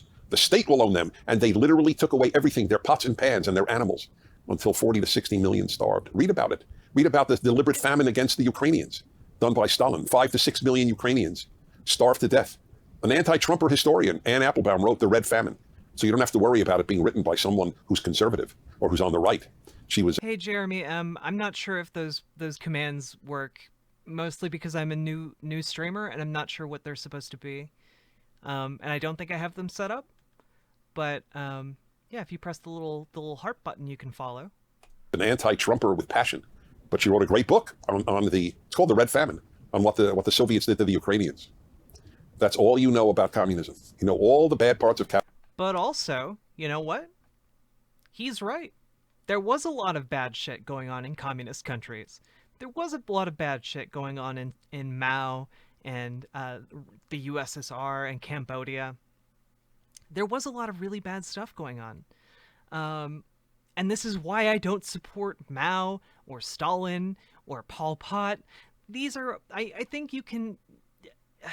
There is an extent to which you can put them in historical context in which some of the things that they did become slightly more understandable. However, they did a whole lot of awful shit that killed a whole lot of people, and also, furthermore, never implemented the things that they, said that they were trying to fight for. And I think, for me, that's really one of the most unforgivable parts of all this. If we're going to look at a country in the post-World War II era that followed more closely to what I would like, minus some authoritarian inclinations, I think Yugoslavia is a pretty good one from what I've read. There were some problems with an authoritarian tendency because they kept electing Joseph Tito as president. Mostly, I don't think they had term limits. But part of the issue with Joseph Tito was that they kept electing him because they loved how the country was running for the most part. There are some stories about secret police forces and stuff like that. Obviously I don't want that, but there's a reason that it's largely remembered to this day as a golden era of Yugoslavian politics. After the economic crash of the 1980s and the early 90s, it dissolved apart and was broken by these bitter ethnic tensions. The U.S. is literally starving Iranians through sanctions right now, but I guess we only talk about the north side of the globe, huh, Prager? Yeah, I know. The ostensibly communist countries did a lot of bad shit. But you know who else does a lot of bad shit? The United fucking States. We're bombing starving Yemenis. We left a bunch of our allies to die in Syria. We've overthrown countries in order to get their fruit market. We have like funded death squads and drug wars and all kinds of stuff all across the world and killed untold numbers of people through these actions. So again, like, they're both bad. And I think that just because they're both bad doesn't mean that we shouldn't be looking for a way to fix these things. And I think that largely the way to fix it is through electoral socialism. So, Prince Harpseal, we've been missing you. Where have you been? Capitalism? Because you don't value liberty. You know why you don't value liberty? Because you take it for granted. Because you're in a free country. Damn, he got us. He got us, guys.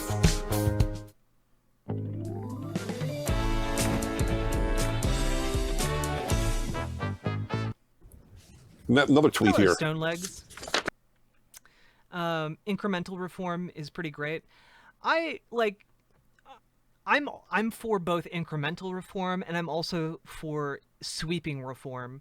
Like, I think that we should have incremental reform when it comes to changing our economy, because I think that that's going to be something that's really hard and time-consuming to do. I think, though, when it comes to decommodifying things, those are big changes that we can do relatively quickly. Things like Medicare for all, things like decommodifying housing for the homeless, things like decommodifying electricity and water, and like decommodifying internet access. I think these are things that we can do relatively quickly. So I'm for both incrementalism and also for fast action, especially on things that tangibly improve people's lives. So what I'm saying is I'm a moderate in my moderation. Well, I mean, I guess I could be considered a moderate as far as, like, socialists go.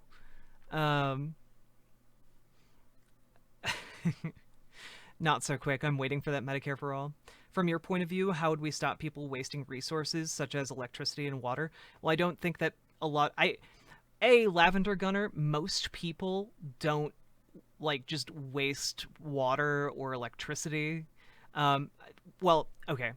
Let me rephrase that slightly. Most electricity is already wasted.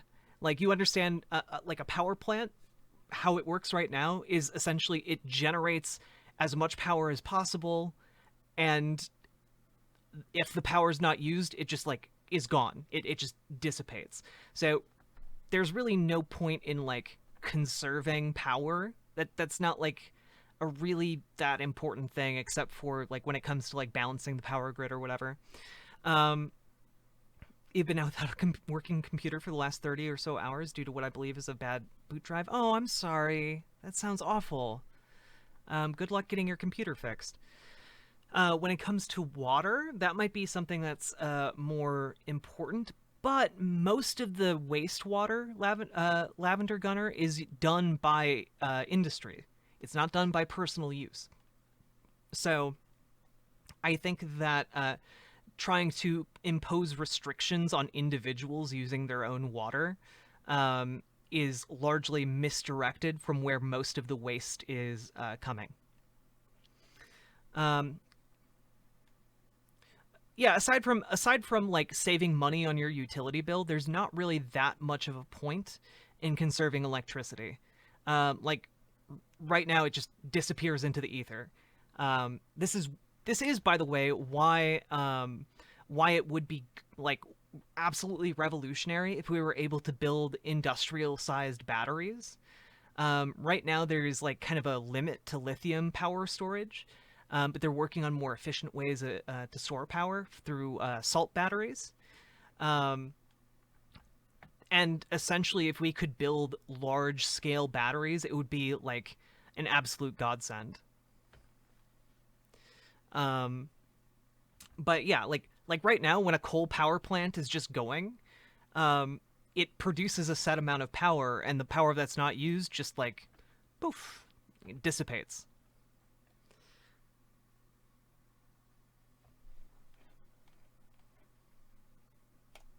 Yes, I'll give you one more. I don't have this as a young woman. I don't know if she's a young, I assume it's a woman, but I don't know young. I don't have a dream job. I have a dream community role. I don't want to work for profit in a world where that's the priority. I want to work because I love the people around me. That's my dream, not labor under capitalism. It sure is a dream. You want to work because you love the people around you. So if you don't love the people around you, you'll quit your job? Who loves everybody around them? What?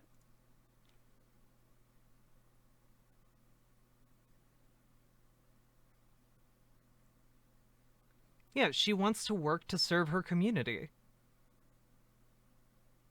What?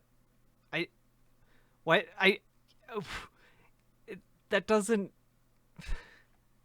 That's not what she was talking about, obviously. She wants to have a role in her community and to fulfill that role without having to worry about, like, paying a bill, like, without having to worry about, like, being homeless or starving to death. Love the people around you, you'll quit your job? Who loves everybody around them? Fuck. What kind of make-believe world do you live in? People love a handful of people in their lives. They love their family, hopefully. Not everybody loves their family. And they love their friends. You are going to work in a place where you love the people around you? Ooh, that's a dream. Anyway, let's say you do work. Does he think she's talking about, like, work, like a workplace where she loves everyone around her? Because she was very clearly talking about serving her local community, like her neighbors and, like, everyone in the area. That's clearly what she was talking about. With people you love. I in some ways, do love the people at my radio station. A lot of wonderful people there. I do work for a profit, and they work for a profit. And why is it wrong to work for a profit?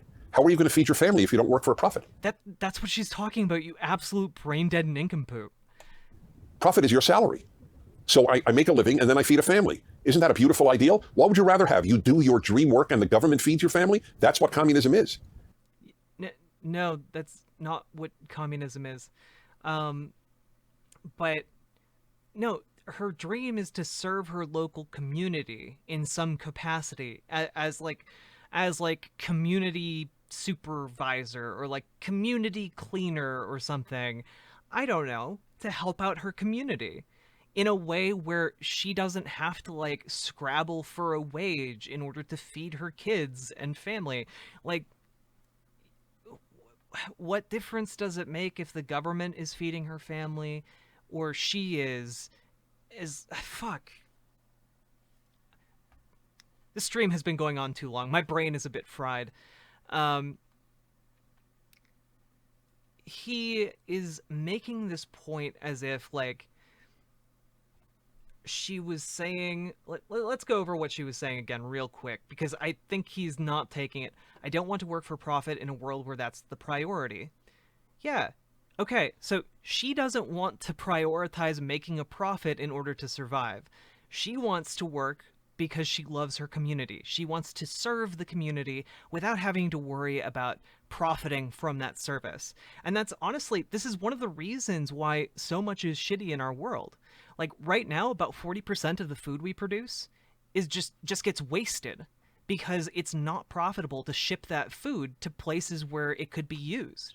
So right now, we could feed the entire United States, population. We just don't because it's not profitable to do so. So, yeah, what if the government did step in to make sure people weren't starving to death? What does serving your community even entail? Well, there are a lot of different ways one can serve their community, you know? You could distribute food. You could, pick up trash from the street. You could work on beautifying the city by planting flowers. You could do all kinds of different things that serve your general community and make it better. She doesn't specify what she would like to do in this tweet, but yeah, social worker's another thing. Helping people find the services they need to make their lives better. These are all things that you can do if you want to serve your community. But, like, the obvious meaning of this tweet is that she wants to serve her community and she doesn't want to prioritize making a profit, which is clearly not what Dennis Prager wants to prioritize. I don't know. I guess for Nikola Tesla, I would guess I would think like a relatively wealthy person is making like 100K in the United States. Like that's kind of my cutoff for like what a relatively wealthy person is making. I want to work because I love the people around me. That's my dream, not labor under. We'll write poetry, Marx wrote, under some tree, and the government will take care of your family. No, I want to take care of my family. That's why I've worked for a profit, and because I enjoy buying books, and I enjoy so many things of life, and it has spurred me to work hard. That's a well, Nixon Plumber. I live in Minnesota, so obviously the price is going to differ depending on where you live. wonderful thing. This is all make-believe world, like John Lennon's Imagine. The make-believe world's the world. John Lennon's Imagine is literally just about imagining a better world. You absolute dingus. It's a. I can't tell if he's like trying to be funny, or if he's just actively this low IQ. So his point here is that no, you're a fucking idiot if you want to serve your community and not profit. You're a fucking idiot. How dare you? You're living in a dream world. You want the government to come in and take care of your family? Fuck you. Fuck you. I work for a profit to provide for my family. This is what I work for. John Lennon was an idiot too, and I hate you. I hate Marx. Like, what? Come on now. Come on now. She clearly had a different meaning from how you interpreted this, and you're just interpreting it in the most brain-dead way possible. The make-believe world of utopia always produces hell. Always. Every utopian movement has produced hell on Earth. Okay, guys, let's see what this week's question is. Wait, every utopian movement has created hell on Earth? You mean what capitalism did? Remember the Puritans came here to build a shining city on a hill? You know, we talk about how America is a shining example to the rest of the world because it's utopian.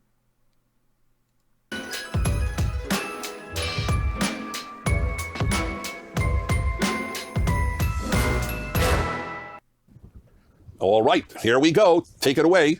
Ashley Canada, 19 from Los Angeles, California. Oftentimes, I'm blocked on social media by people with liberal viewpoints. How can I have meaningful discussions with people who are liberal instead of them just being instantly offended by my beliefs and refusing to interact with me?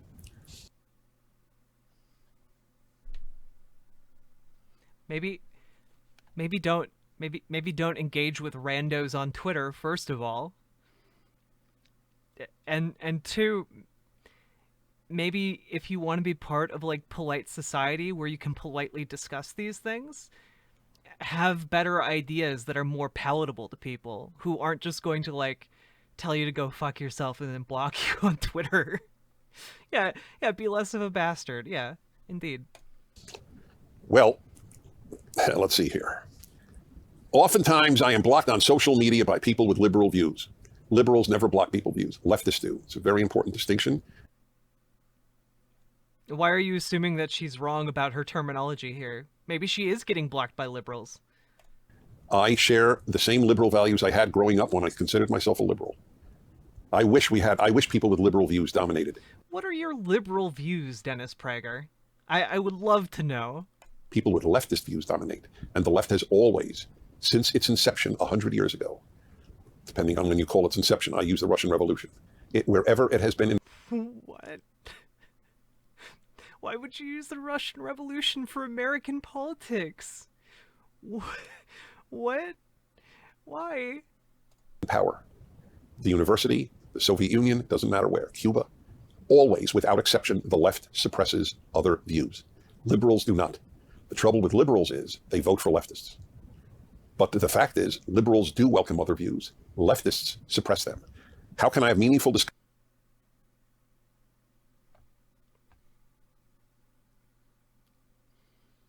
Yeah, because conservatives have never repressed any kinds of views, ever. Conservatives have never, pretended that there wasn't like a massive, for example, pandemic sweeping the streets. They've never pretended that like the queer community doesn't exist. Conservatives have never, participated in Satanic Panic. Holy moly, everybody. Whoa! Hello, Prime Kai. Hi, everybody. Here, let me get this guy off the screen. Hi. Well, thank you, Kamikaze. Hello, everybody. How's it going? How was the Prime Kai stream tonight? Was it particularly spicy? By the way, my name is Jack. I'm a market socialist. I talk about socialism and how rad it is. And basically how to make the world a better place. You talking about Dungeons and Dragons? I wish I was talking about Dungeons and Dragons. I could go on about that all day. Hello, Meat Bomb. Hi, everybody. Yeah, we've been going for about 6.5 hours. Probably gonna go for like another hour or so. Yeah, Jeremy M, the rules are basically just be kind, and if you have disagreements, just keep them respectful. I'm open to talking with all kinds of different ideas. Yeah, yes, I'm a socialist. I want to talk about how to make the world a better place, how to keep the heart and the spirit of freedom and democracy alive, both when it comes to our government and when it comes to our economics. And I want everyone to be able to live and achieve their potential in a fairer, more just world. We also do talk about trains. We talk about decommodification. Prime was discussing having sex with cousins. Thoughts? No bueno. Don't have sex with your cousin, please. Don't have. Oh, you want my opinion on the Cyberpunk game? I haven't played it yet. I have it downloaded. He has so many cousins, it's inevitable. What? I'm not fond of democracy unless the majority was progressive and not stuck in America. My thoughts on the Cyberpunk game are basically thusly. If you're going to have representation in your game, I'm all for increased diversity and representation. My main issue is, like, if you're writing your own fantasy world, try your absolute best not to play into harmful stereotypes that exist in the real world. This is one of the main problems I had with, like, that sexualized, energy drink ad that was shown in a lot of the early promotional material. It's one of those things where I appreciate it. I appreciate sexy trans women. What I don't appreciate is playing into, like, the stereotype of, like, the only acceptable way for a trans person to exist is with, like, a throbbing erection for people to, like, jack off to, you know? But as far as, like, the rest of it, there's, like, an element of, like, Orientalism to the entire thing. Like, I think this is just what happens when you get, like, a genre that is essentially a mashup of, like, all kinds of different cultures that originated from someone who had no, like, context for any of that stuff, like, just throwing them all together into a pot. And I think that can basically that can have a lot of negative knock-on effects, you know? User1, thank you so much for hitting that follow button. If any of you out there want to hit the follow button as well, I could definitely use the additional followers. We just broke 1K earlier this week. We're looking to pump these numbers up. These are rookie numbers, okay? We're gonna be bigger than Hassan, all right? We're gonna be bigger than Hassan. We're going to overtake him. We're gonna make the world a better place, okay? What did I think of The Last of Us 2? I haven't played it yet. I finished The Last of Us 1, and I was in the process of, like, reviewing games at the time. Like, I worked as a game journalist, and essentially I just said to myself, I never want to revisit that setting again. Some of that's inherent to Cyberpunk. Most of my Chinese students really like it because they say it represents Guangxi well, but They think it has some negative representations of Japan. Yeah, and like CMA Gruder, I'm not trying to make like a broad brushstroke about this. Like, I'm not trying to like vilify cyberpunk. These are just some like trends that I've seen in a lot of the marketing. So I won't know until I play it. Who is Hassan? Hassan is one of the largest political streamers on Twitch. He has like 800 some thousand followers or something. So I've got a ways to go. Zombie setting. It wasn't the zombie setting. It was just a very dismal, depressing game. Labels are so diminishing of human potential. Sometimes they can be helpful in like organizing, you know? You have Chinese students. I don't, but CMA Gruder does. Vilifying it might give it too much power. Some aspects are excellent, some not so much. Exactly. Like, and here's the thing. Like, whenever I'm criticizing like art or like artwork, I'm never trying to condemn it unless it goes way over the line. Like criticism is not condemnation 99% of the time. Meat Bomb, thank you so much for hitting that follow button. And Skater Rick, thank you so much for hitting the follow button as well. I appreciate you guys so goddamn much, okay? I was thinking about buying 2077 in a couple weeks. Oh yeah, it drew a lot on Snow Crash. Wasn't trash, just felt like a chore to play. The Last of Us was so enjoyable and touching. You aren't melt all art and make a mega city that will last 1,000 years. No, I'm not. I'm not a Judge Dredd type, you know. 2077 has taken over. Well, I haven't really talked about it on this stream all that much. PETA outrage of Far Cry fishing was off a little bit. I can understand the mindset since I worked in animal care/rights. What do you think about voting not being mandatory? I think that I'm fine with it not being mandatory, but if we're going to have it not be mandatory, people should have like a full day like holiday off to allow them to vote or not vote. I think this nonsense of making people choose between work or voting is really ridiculous. And I know that there's a lot of people who are like, oh, well, you know, by law, they can't let you go to vote, or they have to let you go vote. I just give people a holiday. Mail-in voting can solve the problem, but the issue is so many people still show up to vote the day of, and I think that if we're going to do that, then yeah, we should probably give them the day off. I think that it's a worthwhile trade-off, you know, like either you have the wheels of democracy work and you lose a day of productivity, or democracy doesn't work and you have that extra day of productivity. I think it's actually really telling that right now we prioritize capitalism's needs over the needs of our own democracy.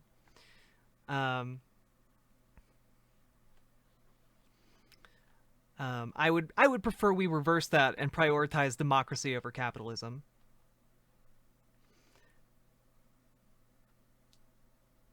People vote for voice, looks, and mudslinging. Very Stone Age.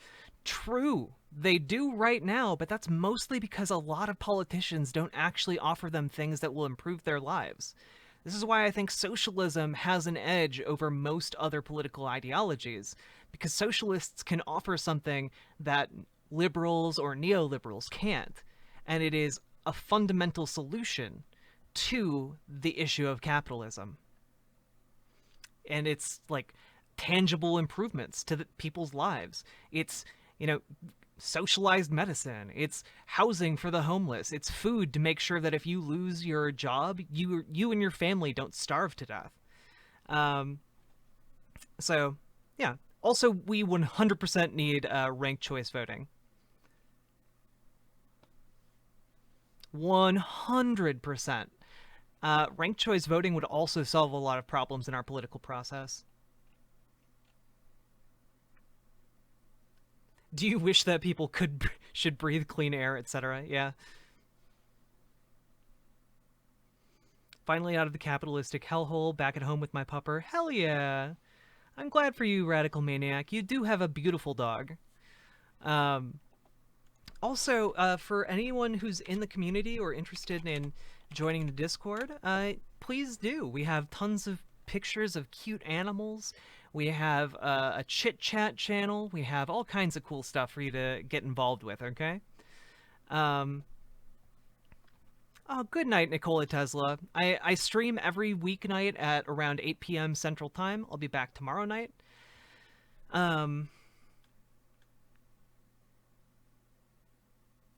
Oh yeah, Victorious, Exotby? Oh, Otby? Victorious Otby? I don't know how to say your name, I'm sorry.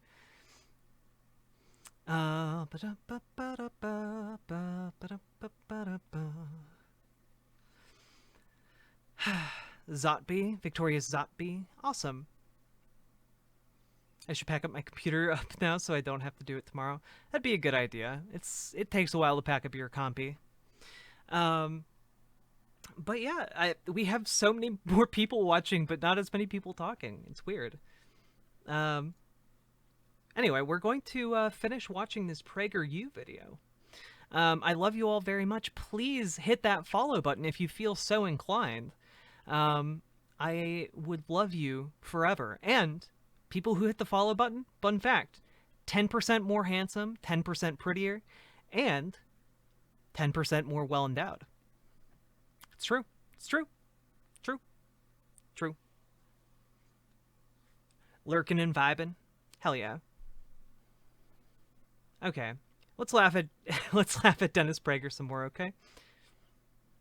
Discussions with people who are liberal, you mean left, instead of them just being instantly offended by my beliefs and refusing to interact with me, there is no way.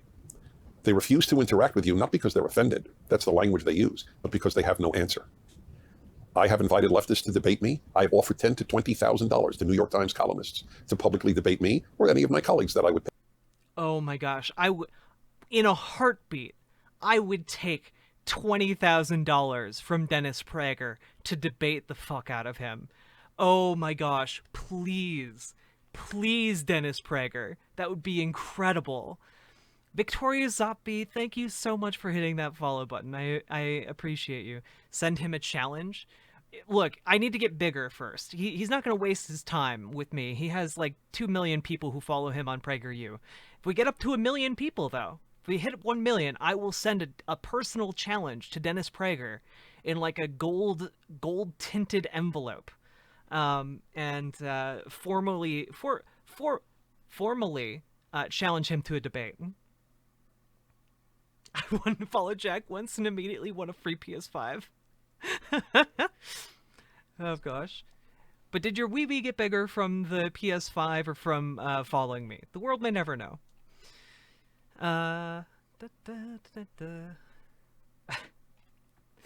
Gosh. Pick. Doesn't have to be me. Of course there's no response. They never debate. They smear. That's the way it works.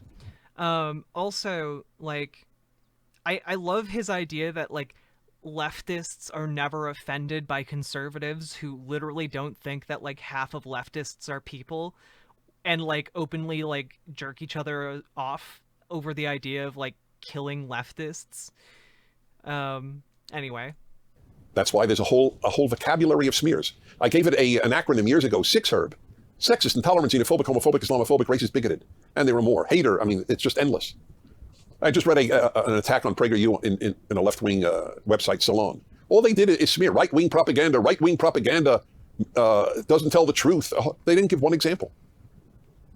I'll debate. I don't know. In this video, you defended colonialism, saying it was actually a good thing. I don't know. That was a weird part. That was kind of some far-right propaganda. A person at Salon about PragerU. How's that? And pay you money. I'll pay you money to debate me. It's a public invitation. Wisely, they never do. Never. Oh gosh, I would love to debate Dennis Prager. His mind is like clay. It's moldable, like just so flexible. It's like a young child, you know. Do you think the New York Times liberals are out of touch? Absolutely, friend. Because leftism is rooted in hateful emotion, in immaturity, in Silly feelings, putty, not yes. in data. Jessica, 28, Arizona. Hello, Dennis, Otto, and PragerU staff. Otto, Jessica in Arizona says hello. I have a quick question regarding relationships, which is this. Do you believe in love at first sight, or that it's more gradual? I would love to hear your thoughts on this. Thank you so much, and I love everything you guys do.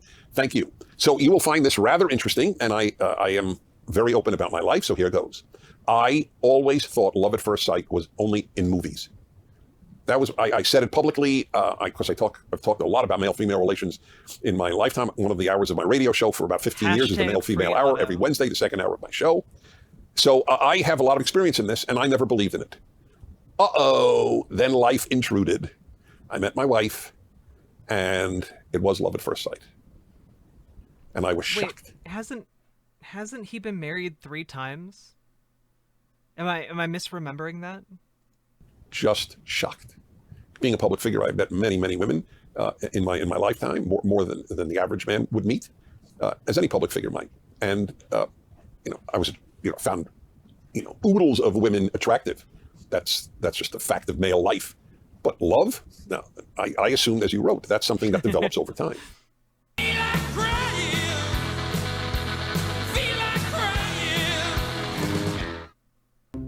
With $0 delivery fees and reduced service fees, DashPass helps you save an average of 4 to 5. So I know for a fact that it exists, but I would not rely on it as the deciding factor on whether you will love somebody or marry somebody. The vast majority of people develop love, and it isn't love at first sight. But I'm answering you literally. Do I believe it exists? Yes. Do I think you should pursue it? No. If it happens, it happens. And by the way, you may have love at first sight, and it may be deceptive. It might be lust at first sight. Might not be love at first sight. It might be chemistry at first sight, but not real love. Yeah. And oh gosh, the Kama Sutra by Dennis Prager. That's why it exists, but I wouldn't rely on it. Stevens, 58, St. Louis Park. That, I believe, is Minnesota, if I'm not mistaken. Why are you a fan of fountain pens? You've asked a great question. I heard on your last... wait, then there's a part 2. Why do I love it? I am lucky. I love so many things, not to mention so many people, that it's one of the secrets to my happiness. The more things you love, the more things you enjoy. You just said you love so many people, Dennis. Earlier in this same video, you talked about how it was ridiculous to say that you want to work around people you love. All right, whatever. The happier you will be. Can't be consistent. And I have a nature, I take no credit for it. My nature is, I love a lot of things. People that stay classical far away music, from him. cigars, oh, that's why he's fountain been so pens, healthy through the photography pandemic. equipment, a music system. It's a pretty long list. And yeah, why do I love fountain pens? If you write with one, you will fall in love with it. When you see the ink coming out of the top called the nib, what's the matter, Mr. O? We didn't pay him enough for today's session? That is a rare moment, ladies and gentlemen, for me to be doing this without Otto at my side. Otto, I guess he wants to see Mom. Is he going out the door? All the talk of her, he missed her. Oh, is that it? I mentioned her and he misses her. All right. I hope nobody's tuning in the middle. Damn. We lost the only redeeming factor of this video. Otto was here. That's a first, isn't it? He has never gotten up and left the room. He has? He has. Rare, so But it's very rare. I don't remember it, but I believe you. Anyway, I'm very sorry, Victoria Zotby. I'm sorry. If you write with a fountain pen and the ink comes out and it's so much smoother writing and so much deeper color, and any color in the world, because you get any ink colors come in hundreds of colors, it's just fun, and they're beautiful. And I love beautiful things. So I've loved it since high school when I started.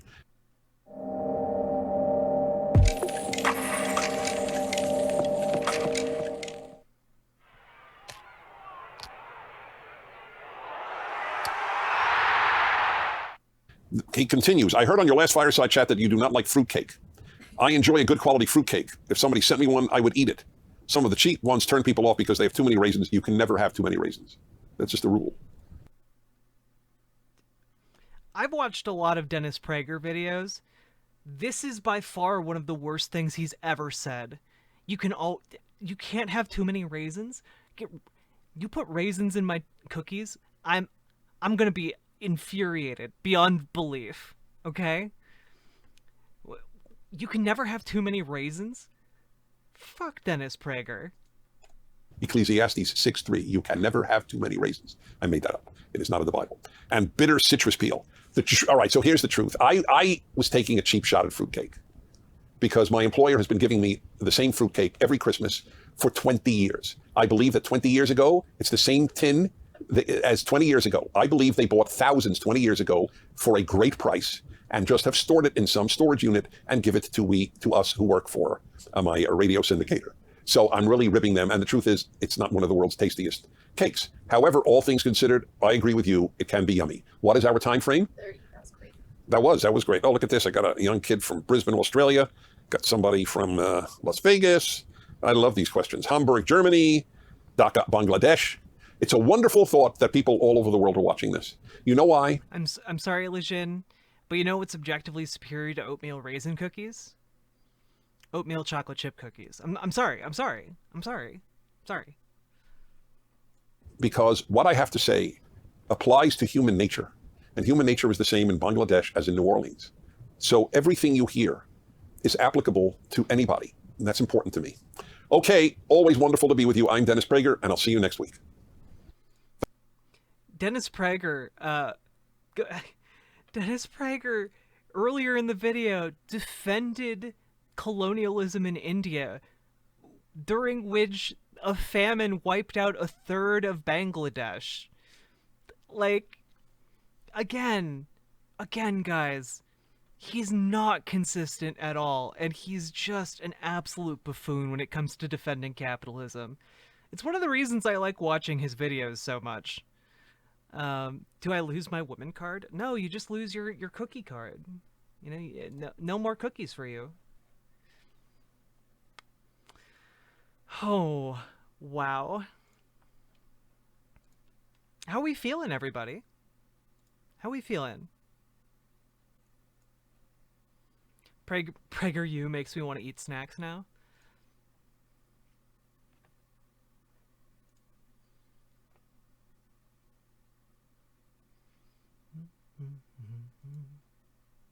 I miss Otto. I miss him too, okay? God dang globalist, hoity-toity chocolate beans. Oh gosh. I'm new here. Well, welcome, Miriam. I hope you have a fantastic time for however long you spend in this community. And by the way, if you all like the content that I just put together, go ahead and hit that follow button, because this is the kind of stuff I talk about all the time, okay? Thank you, Miriam Kachakidze. I'm very sorry for butchering your name.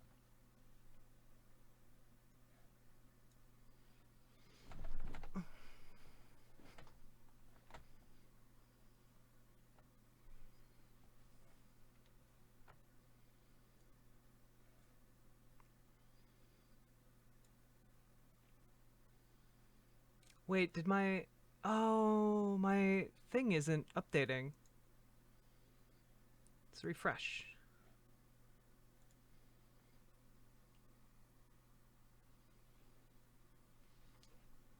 Miriam, thank you so much for following.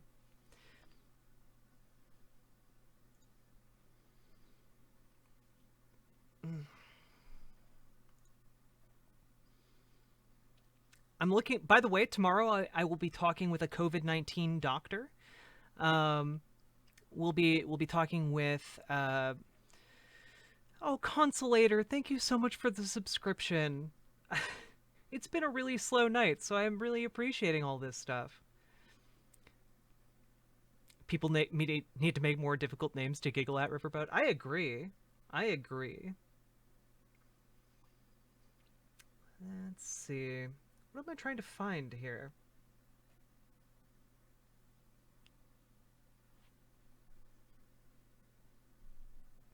Bedtime for me? Aw, good night, Consolator. I thank you so much for subscribing before you go. Let's see. I need to figure out where I put this link. I guess I can give, like, since there are so many people watching right now, I guess I can kind of give, like, my my little spiel. Oh, there we go.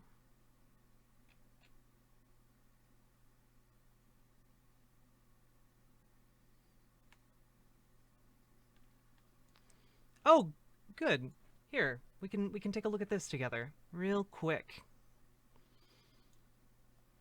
The link I was trying to open up earlier is finally opened, so we can take a look at it. I'm new, and I had a real nice time here tonight. Skater Rick, I'm so glad. I'm so glad you had a nice time. My goal is, look, my goal with this channel is to basically create a place where I can let you know that we can do hard things, and we can work together, and we can make the world a better place. Like, there's so much doomerism in, like, the political sphere, both, like, on YouTube and also, like, just in the wider world and on Twitch. There's so much doomerism, and I'm here to let you know that, like, it doesn't have to be that way. And in fact, it can't be that way. Like, when you doomer, you give up. And so I made this channel specifically to let you guys know that we can make the world a better place. There's this like way of thinking where essentially people just kind of, well, they think that everything's too rigged to fight back against, you know? And that can sometimes be true, but you know what? It's always worth fighting back anyway. You know, we are better for the attempt, for every effort to push back the awful effects of climate change. We are better for every attempt to end homelessness once and for all. We are better for every attempt to extend healthcare to as many people as possible. We are better for all of these attempts, and we have to keep trying until we succeed. Because if we don't, the people who are aligned against us, the money interest, the capitalist class, the authoritarians, they win. They win if no one stands up against that. And so the issue is, when it comes down to like the economic side of it, you can make really good arguments for every single socialist position. You can make really good arguments for, worker co-ops. You can make really good arguments for decommodifying homes and water and electricity and internet and education and healthcare and mental health care and all of these different things. And all of these would improve society immensely. But below that, below making the argument, it's dependent on people believing that they can go out there and make a difference. And so this channel's here so that I can tell you that you can make a difference, that we can make a difference, that we can, working together, build up a community that gets out there, that is able to support one another, that we can then go out into our local communities and make our own neighborhoods, our own cities, our own states better places where people can live better, freer, and fundamentally just more happy lives. I want people to be free. I want people to be happy. I want us to collectively learn together and grow together. And, you know, I'm here to tell you that we can do it. The United States is the wealthiest country on earth. We can definitely do all of these things. We just lack the political will to do it. So, let's fucking do it.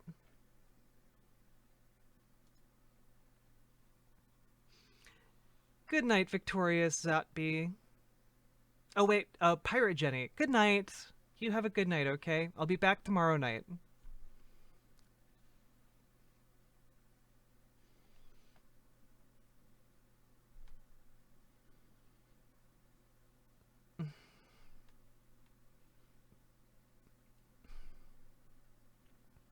Yeah, I want to remove my final goal, I think, is to remove there being like a paywall around your ability to live a decent life. I think that everyone, regardless of how much money they make, should be able to live a decent life. A decent, respectable life. Are we anti-capitalist here? My dude, I am a socialist. I'm straight up a market socialist.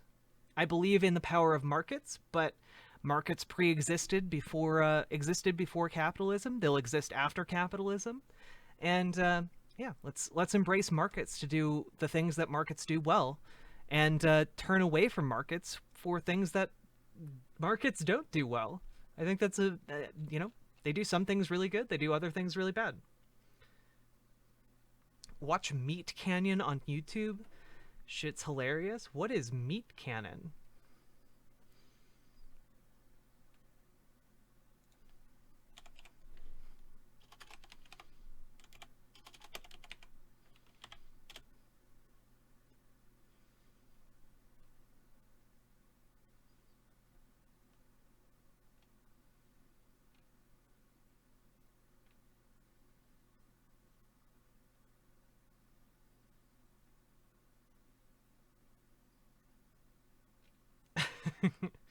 Yeah, maybe I'll check out Meat Canyon. Not right now on stream, though. Goodness. Hey, guess what, guys? I've now streamed, in my streaming career, over 500 hours of content.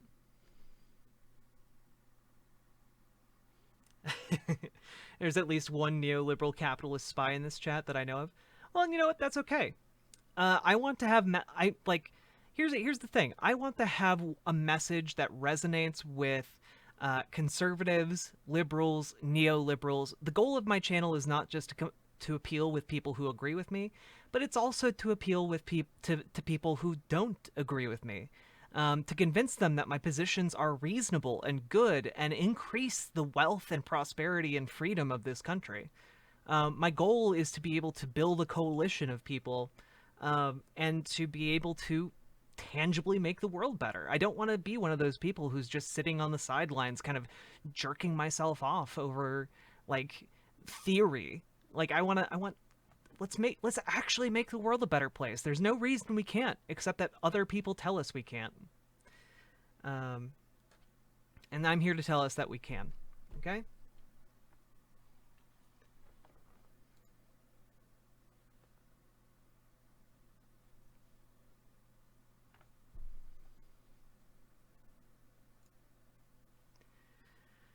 All right.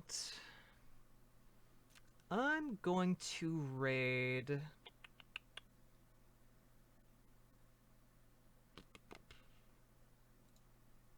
It's a good message. Thank you. Thank you. Oh, here. Here, we'll talk a little bit about this this piece that I was trying to bring up earlier, and for some reason took a while to come up.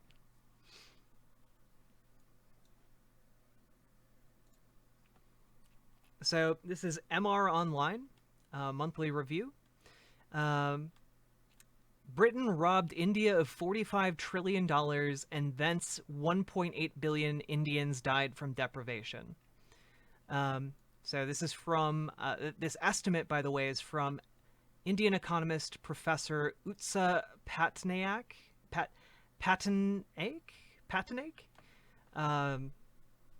And they estimate that Britain robbed India of $45 trillion between 1765 and 1938, and estimated that if India had remained free with 24% of the world's GDP, as in 1700, which, again, in 1700, India was one of the wealthiest nations on Earth.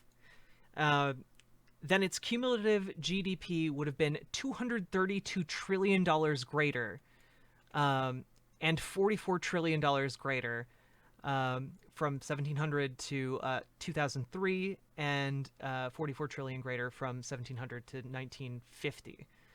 Deprivation kills, and it is estimated that 1.8 billion Indians died avoidably from egregious deprivation under the British from 1757 to 1947. The deadly impact of British occupation of India lingers today, 71 years after independence, with 4 million people dying avoidably from deprivation each year in capitalist India, as compared to 0 in China. Yeah. Professor Emeritus, there we go, at Jawaharlal Nehru University. I can't pronounce things. I'm really sorry, guys. New Delhi. Utsa Patnaik is a Marxist economist and taught at the Center for Economic Studies and Planning in the School of Social Sciences from 1973 until her retirement in 2010. Obtained her PhD in economics from Oxford University in UK. Researched the transition from agricultural peasant societies to industrial societies and food security and poverty, especially in India. Latest book, A Theory of Imperialism, 2016. That sounds like a good book. Let's add that to our reading list, friends. Here, I will post this link in chat. People can go over it. But, yeah. Just some interesting facts to know about colonialism, you know?